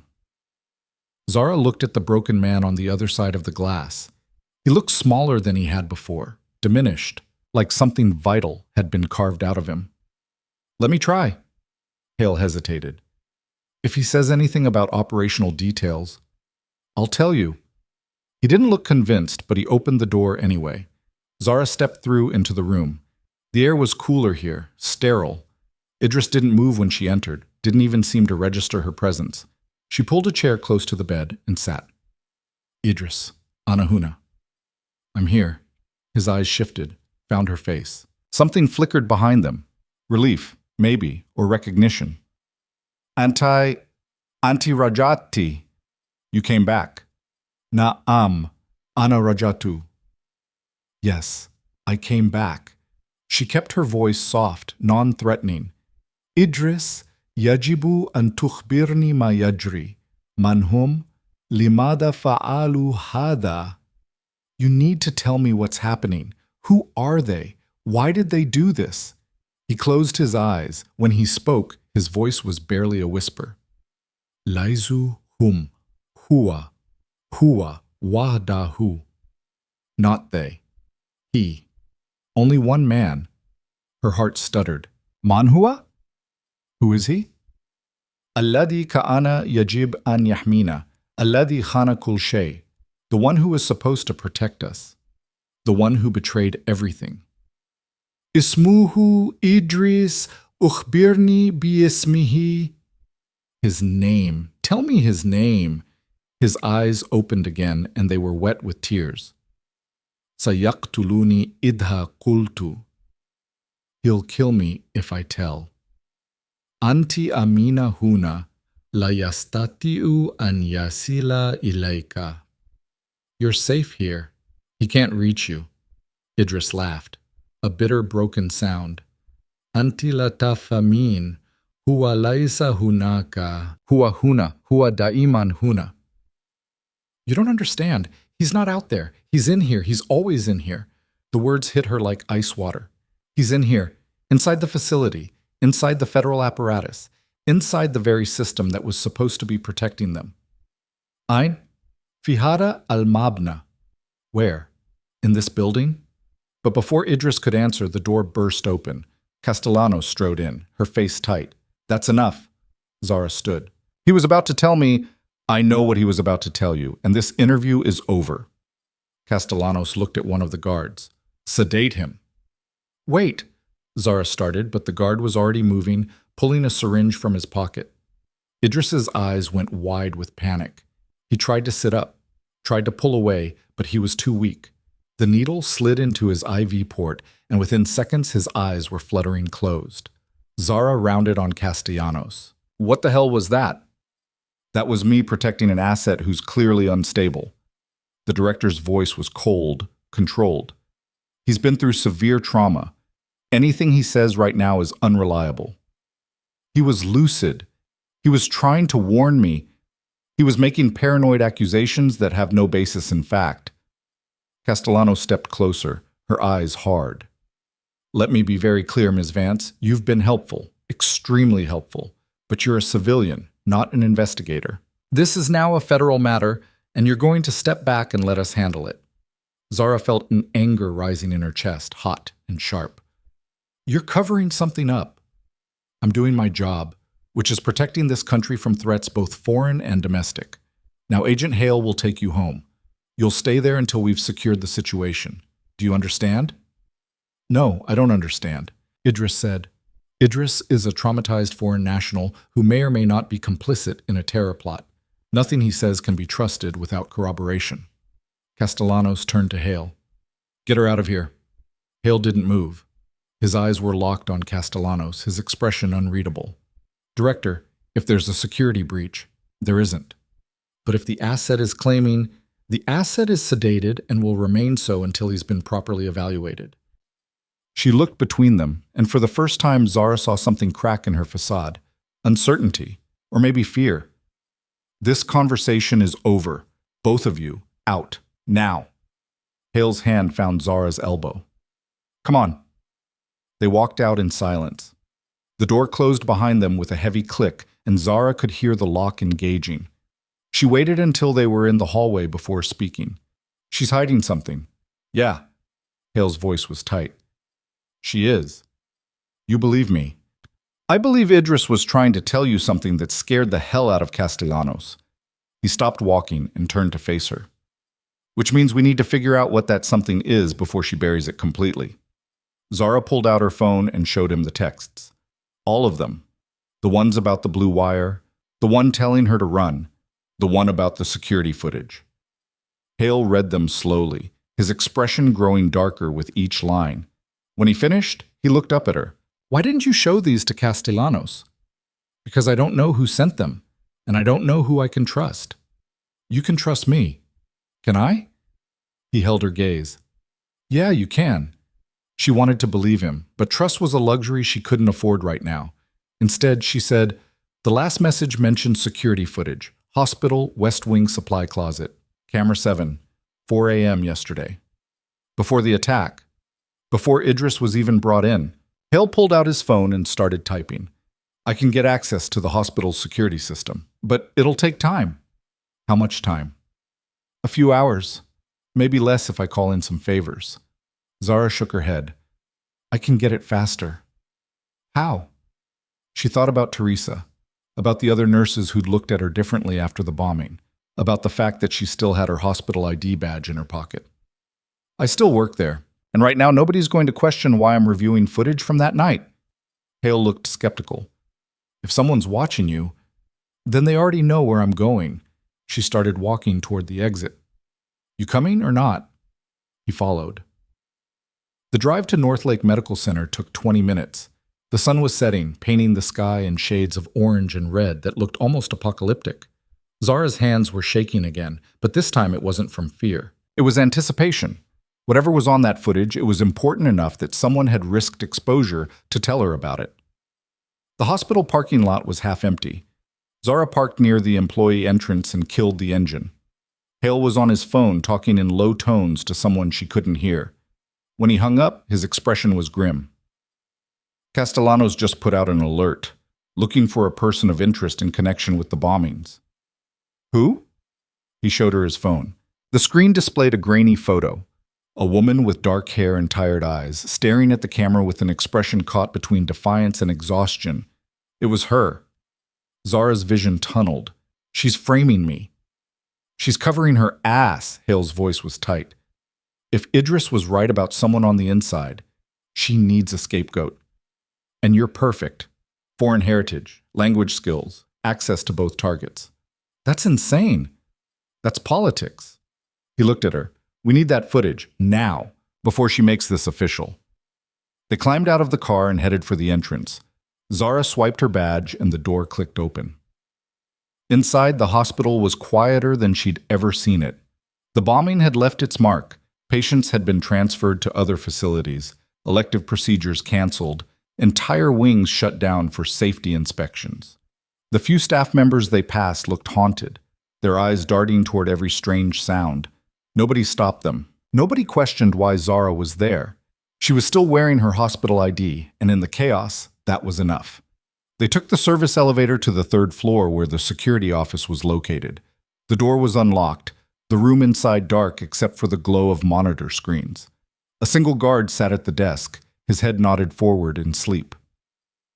Hale moved silently, checking the guard's breathing. Out cold, someone drugged him. Zara's pulse jumped. Recently? Can't tell. But he's alive. Hale moved to the monitors and started typing. Camera 7, West Wing Supply Closet. Yesterday, 4 a.m. The footage appeared on screen. The timestamp read 4:03:47. The supply closet was empty, the shelves stacked with linens and medical supplies. Nothing unusual. Then, at 4:04:12, the door opened. A figure stepped inside, male, medium build, wearing scrubs and a surgical cap that obscured most of his face. He moved with purpose, pulling a black duffel bag from beneath his jacket. He placed it carefully behind a stack of IV bags, then pulled out his phone and took a photo, documenting the placement, Zara realized. Proof for whoever he was working with. The man turned slightly, and the camera caught his profile. Zara's blood went cold. It was Dr. Kellen Ward. Hale swore under his breath. "You're a supervising physician." He planted the bomb. Her voice sounded distant, hollow. He knew where it was because he put it there. And he let the evacuation happen knowing it was there, knowing hundreds of people could die. Hale was already pulling out his phone. "I need to call this in." "Wait!" Zara grabbed his arm. "If Ward planted the bomb, he's not working alone. Someone gave him access. Someone coordinated with Idris. Someone—" The lights went out. Not just in the security office, the entire floor plunged into darkness. Emergency lights flickered on a moment later, casting everything in sickly green. Hale's hand went to his weapon. "Stay behind me." They moved into the hallway. It was empty, silent except for the hum of backup generators. But Zara could feel it, the weight of being watched. Someone knew they were here. Someone knew what they'd found. A door slammed somewhere below them. Footsteps echoed up the stairwell, multiple sets moving fast. "This way!" Hale pulled her toward the opposite end of the hall, away from the elevators. They pushed through a door marked staff only and found themselves in a narrow corridor lined with storage rooms. Behind them, the footsteps grew louder, closer. Hale tried a door, locked. Another, also locked. The third one opened into a supply room packed with equipment and boxes. They slipped inside and closed the door, plunging themselves into darkness. Zara's breath sounded deafening in the confined space. She could feel Hale beside her, his body tense, his weapon drawn. Through the crack under the door, she could see shadows moving in the hallway. The footsteps stopped right outside. A voice. Male. Familiar. "I know you're in here, Vance, and I know what you saw." Dr. Ward. Zara's hands clenched into fists. She wanted to scream at him, wanted to demand why he'd done it. But Hale's hand on her shoulder kept her silent. "You think you're helping," Ward continued, his voice eerily calm. "But you're not. You're just making it worse. For everyone." The door handle rattled. Zara held her breath. "The thing about hospitals," Ward said, "is that they're full of ways to die. Gas leaks, medication errors, equipment malfunctions." A pause. "Tragic accidents." The handle stopped rattling. Footsteps moved away, fading into the distance. They waited. 1 minute, 2.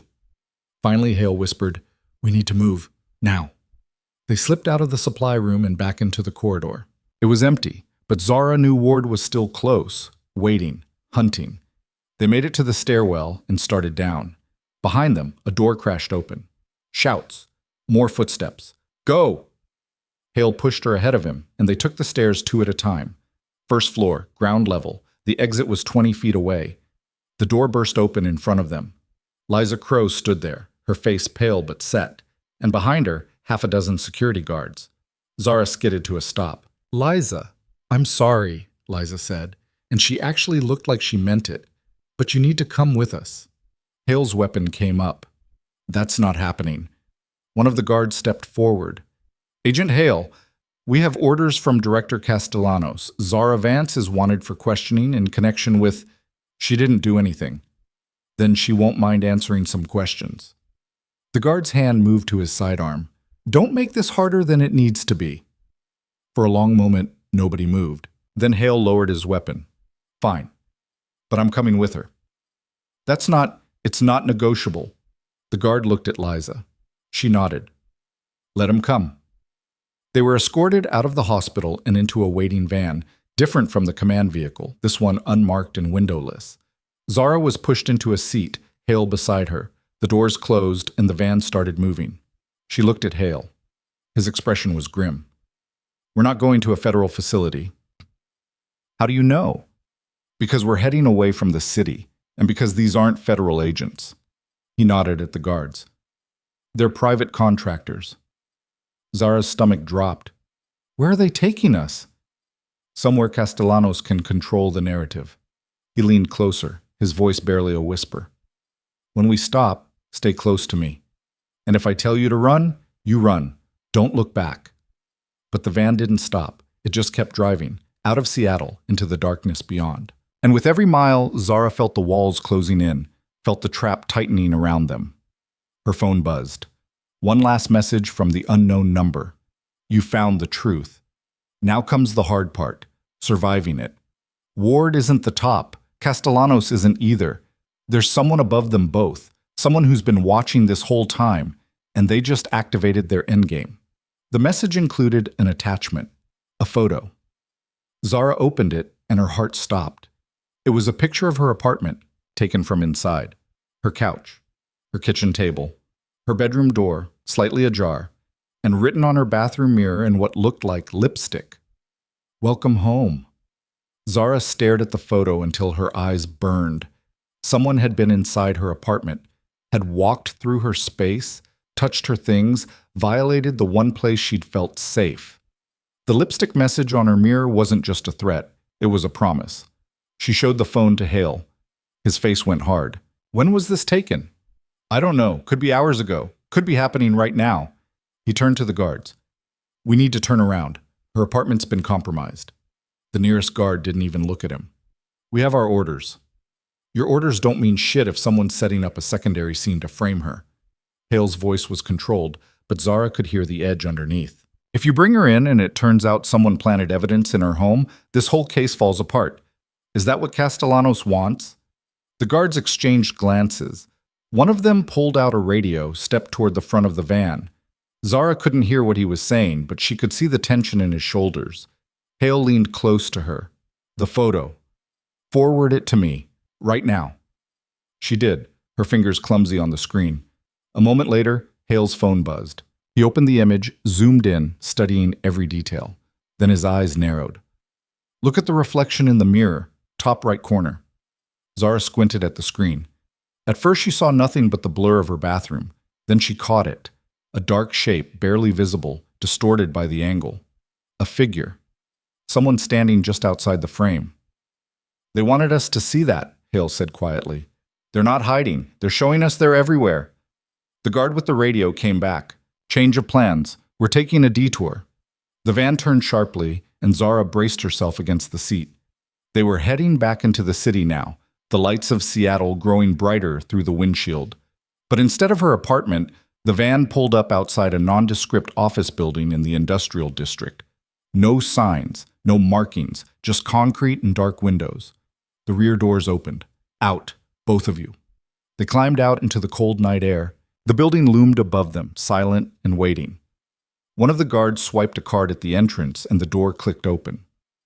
They were led inside, down a hallway that smelled like dust and old coffee, into a conference room with a single table and half a dozen chairs. "Wait here," the guard said, and closed the door. The lock engaged with a heavy thunk. Hale immediately moved to the door, testing it. Locked, solid. He checked the windows. Reinforced glass, probably bulletproof. Then he pulled out his phone. No signal. "Faraday cage," he muttered. "They're jamming us." Zara sank into one of the chairs, her mind racing. This wasn't a federal holding facility. This was off books. Black site, maybe, or something worse. Somewhere Castellanos could make them disappear if she needed to. "We need to get out of here," she said. "Working on it." But before he could do anything, the door opened again. This time it wasn't a guard. It was Liza Crow. She stepped inside, closed the door behind her, and leaned against it. Her face was drawn, her eyes red-rimmed like she'd been crying, but her voice was steady. "You need to listen to me, and you need to listen fast." Hale's hand moved toward his weapon. "If this is some kind of—" "It's not." Liza cut him off. I'm not with them. I never was.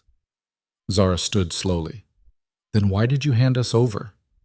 Because if I hadn't, they would have sent someone else. Someone who wouldn't give you a chance to hear the truth. She pulled something from her pocket, a USB drive. This has everything. Security footage from the hospital going back 6 months, financial records, communications, all of it. All of what? Zara demanded. Proof that Ward's been working with a network, not terrorists, corporate, a private military contractor called Vanguard Solutions. They've been running illegal weapons tests, and they needed a way to field test their latest tech without oversight. Liza's voice was shaking now. The bombs weren't meant to kill anyone. They were meant to create chaos, test response times, identify weaknesses in federal security. Ward planted them because Vanguard paid him. A lot. Hale grabbed the USB drive. How do you know this? Because I'm the one who found the payments. I've been tracking irregularities in the hospital's supply chain for months. Equipment going missing, shipments that didn't match invoices. I thought it was just theft. Then I saw Ward meeting with someone in the parking garage, someone I recognized from the news, a Vanguard executive. She looked at Zara. I didn't know what to do. I was scared, so I kept digging. And when you translated for Idris, you became the latter. Hale was already moving, plugging the drive into his phone with an adapter. Files populated the screen. Hundreds of them. He scrolled through, his expression darkening with every page. This is real, he said. Wire transfers, encrypted emails, meeting transcripts. Ward was just the inside man, but the operation goes higher, way higher. How high? Zara asked. Liza met her eyes. Castellanos is on Vanguard's payroll. She's been running interference, making sure federal investigations stall out. That's why she shut down your interview with Idris. That's why she's framing you. You're the one loose end that can tie everything together. The room felt like it was tilting. Zara grabbed the edge of the table to steady herself. Idris knew. That's what he was trying to tell me. That the threat was inside. He was a whistleblower, Liza said. Vanguard recruited him years ago as a translator for their operations overseas. But when he found out what they were really doing, using civilian sites as testing grounds, he tried to run. They hunted him down. The hospital bombing was his attempt to expose them. He planted the charges himself, then let himself get caught so he could warn someone. Warn you. And now he's sedated in a federal holding cell where Castellanos can control the narrative. Hale finished grimly. He looked at Liza. Why are you telling us this? Why not go to the FBI, the press? Because Vanguard owns pieces of both. They've got reach you can't imagine. The only way to stop them is to go public fast and loud before they can spin it. She pulled out her phone. I've been recording everything, every conversation with Ward, every suspicious transaction. I was going to release it myself, but then Castellanos put out the alert for Zara. They're setting her up to take the fall for everything. The bombings, the deaths, the whole operation. And once she's arrested, she'll have an accident in custody, just like the others. What others? Zara whispered. Liza's face went pale. 3 other people who tried to expose Vanguard in the last 2 years. All dead. Suicides officially. But one was a former Marine who'd never shown signs of depression. Another was a data analyst who sent an encrypted file to a journalist hours before she fell from her balcony. The weight of it crushed down on Zara. She wasn't just fighting to clear her name, she was fighting to stay alive. Hale's phone buzzed. Somehow, signal had returned. He glanced at the screen and his expression shifted. We've got company. Federal vehicles 3 blocks out and closing. That's Castellanos, Liza said. She's coming to make sure you don't leave this building. Then we go now. Hale moved toward the door. It's locked from the outside, Liza said, but there's a service exit in the basement. I can get you there. Why would you help us? Because I've spent 6 months watching Ward treat people like they're disposable. Watching him look right through Zara like she was nothing. Liza's voice hardened. And I'm done being complicit. She opened the door. Somehow she had a key. And led them into the hallway. They moved quickly, quietly, down a service stairwell that smelled like mildew and rust. 2 flights down. 3. The basement was a concrete maze of storage rooms and mechanical equipment. Liza stopped at a heavy door marked Emergency Exit Only. This leads to the alley. There's a car waiting, gray sedan, plates starting with 7 Victor Kilo. Keys are under the driver's mat. Who sent the car? Zara asked. The same person who's been texting you. Liza met her eyes. Someone inside Vanguard who wants out. Someone with enough access to know where you'd be and when. I don't know their name, but they've been feeding me information for weeks. Hale pushed the door open. Cold air rushed in, along with the distant sound of sirens. We need to move. Wait. Zara turned to Liza. Come with us. I can't. If I disappear, they'll know I helped you, but if I stay, I can stall them. Buy you time to get this out. She pressed her phone into Zara's hand. Everything's on here. Recordings, documents, enough to destroy them. Get it to someone who can use it. They'll come after you. Let them. Liza's smile was bitter. I've been invisible my whole career. Maybe it's time people finally see me. Before Zara could respond, Liza shoved them through the door and slammed it shut. The lock engaged from the inside. They ran. The alley was narrow and dark, lined with dumpsters and broken pallets. Zara spotted the sedan exactly where Liza said it would be. Hale found the keys, and they were inside and moving before the sirens got close. He drove fast, but not recklessly, weaving through side streets, avoiding main roads. Zara clutched Liza's phone, staring at the files. There were audio recordings. Ward's voice, cold and detached, discussing payment schedules. Castellanos on a call with someone, using phrases like acceptable losses and containment protocols.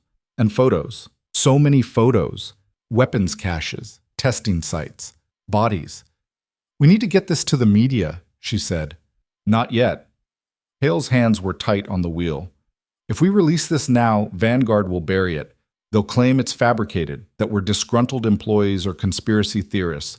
We need corroboration. We need Idris. He's locked in a federal facility.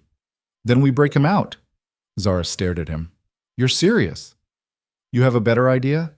She didn't. And the truth was, Idris was the only witness who could confirm everything. Without him, it was just documents and recordings that Vanguard could discredit. Hale pulled into an abandoned parking garage and killed the engine. He pulled out his phone, made a call. It's me. I need a favor. Big one. A pause. I know what I'm asking. Just tell me if you can do it. He listened for a long moment, then hung up. I've got a contact. Former military, now private security. He owes me. Says he can get us into the facility, but it'll cost. How much? Everything on that phone. He wants the files in exchange for access. Zara's stomach turned.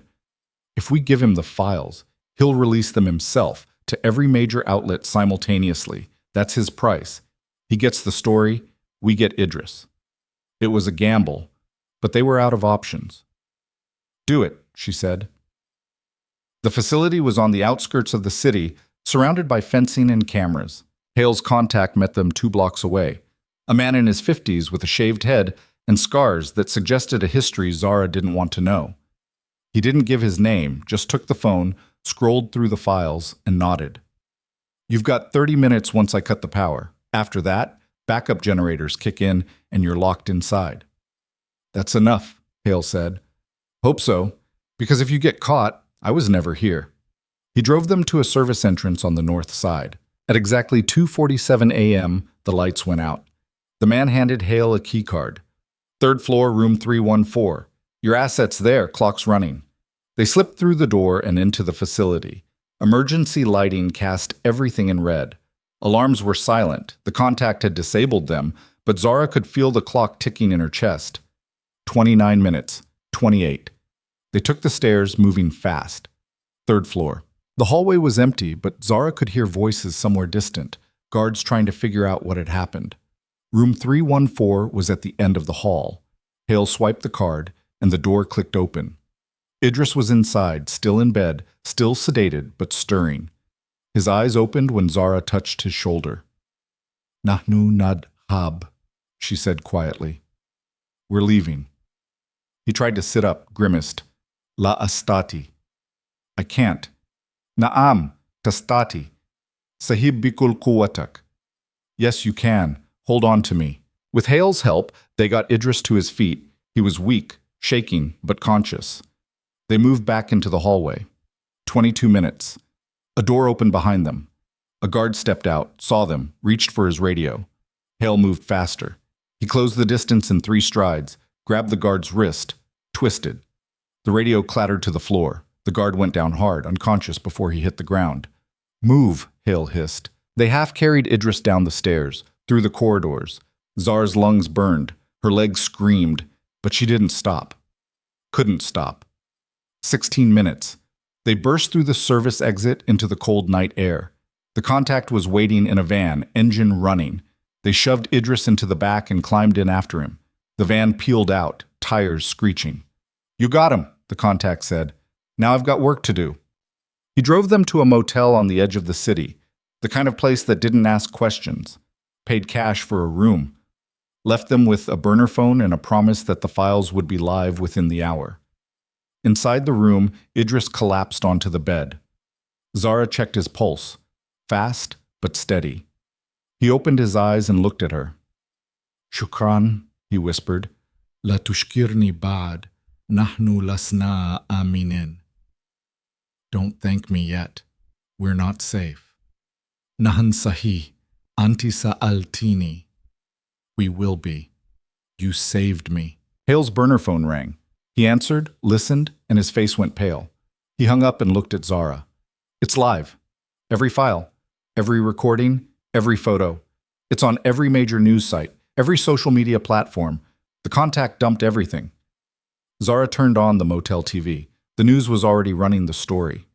Images of Ward flashed across the screen.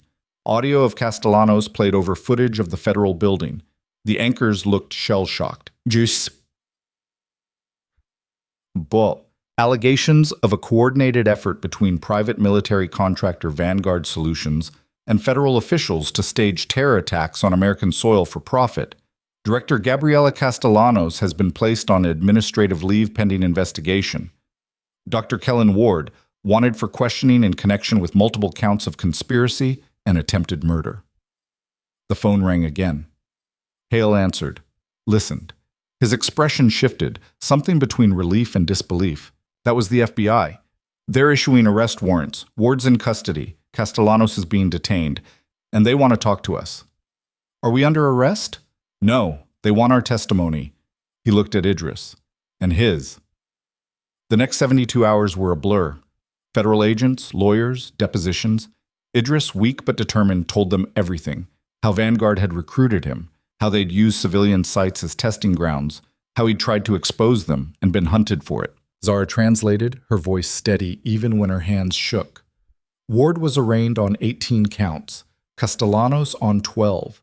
Both denied bail, and as the investigation widened, more names surfaced. Vanguard executives. Complicit officials. A network that reached further than anyone had imagined.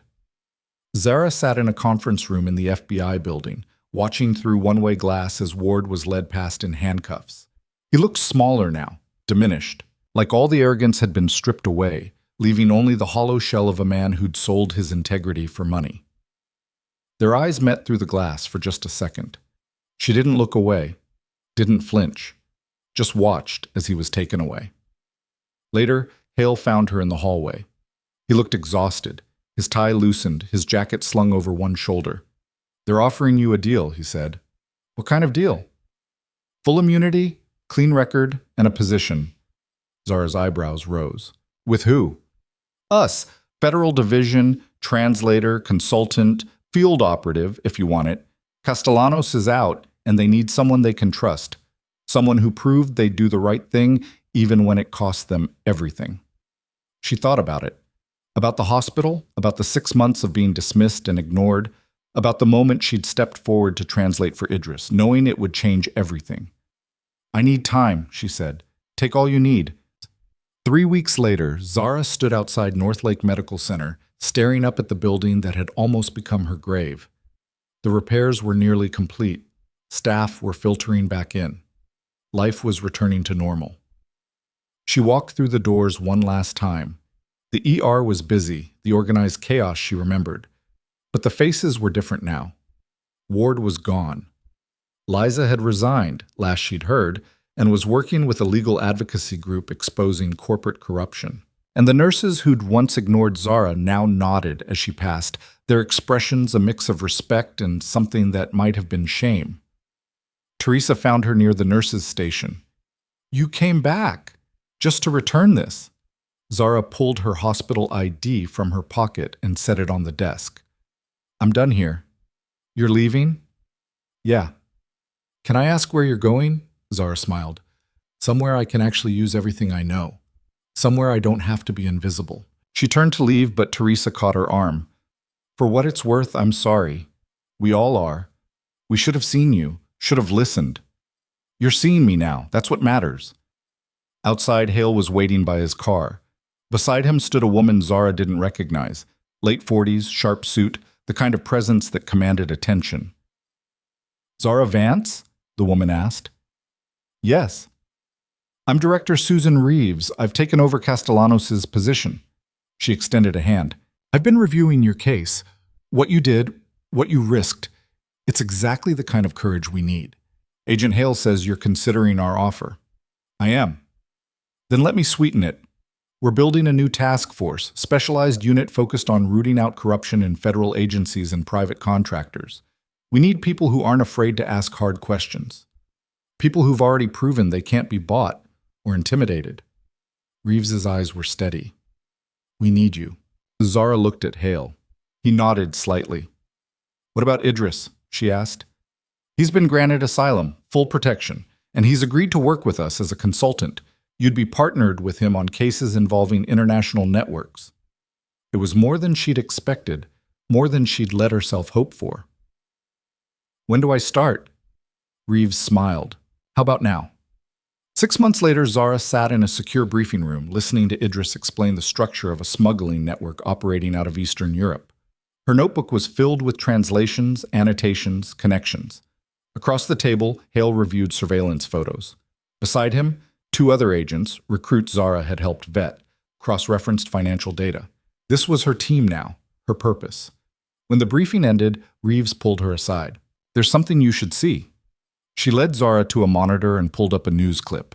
It showed Liza Crowe standing at a podium, flanked by lawyers, speaking about a new lawsuit against Vanguard Solutions on behalf of families affected by their illegal testing programs.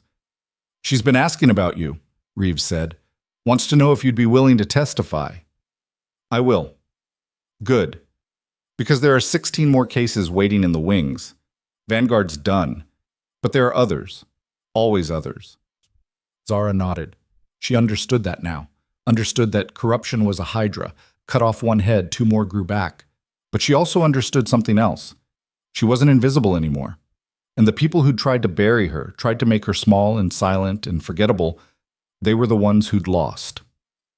That night, she stood in her new apartment, a secure unit in a building with actual safety protocols, and stared at the mirror. No threatening messages, no invasions, just her reflection staring back. She thought about her mother, about the nights spent learning the old language, the stories, the songs, about how she'd spent years burying that part of herself because it made her different.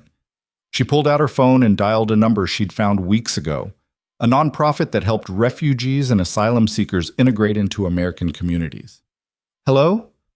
Zara spoke in her mother's dialect, clear, unashamed.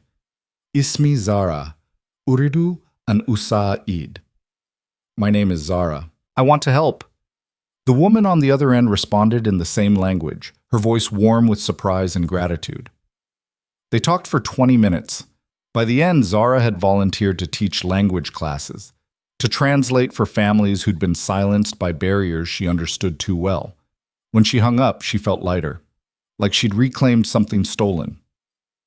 Her work phone buzzed. A message from Hale. "New case. Briefing at 0600. Bring coffee." She smiled and typed back. "I'll bring the language skills. You bring the coffee." The response came immediately. "Deal." Zara set the phone down and looked out the window at the city below. Somewhere out there, people were being dismissed, ignored, told they didn't matter, told to stay quiet. She'd been one of them once, but not anymore. Now she was the person who spoke up, who translated not just words but truth, who turned the things that had made her invisible into the exact reason she couldn't be erased. The weak nurse they'd mocked had become the person they couldn't afford to lose. And that That was the sweetest victory of all.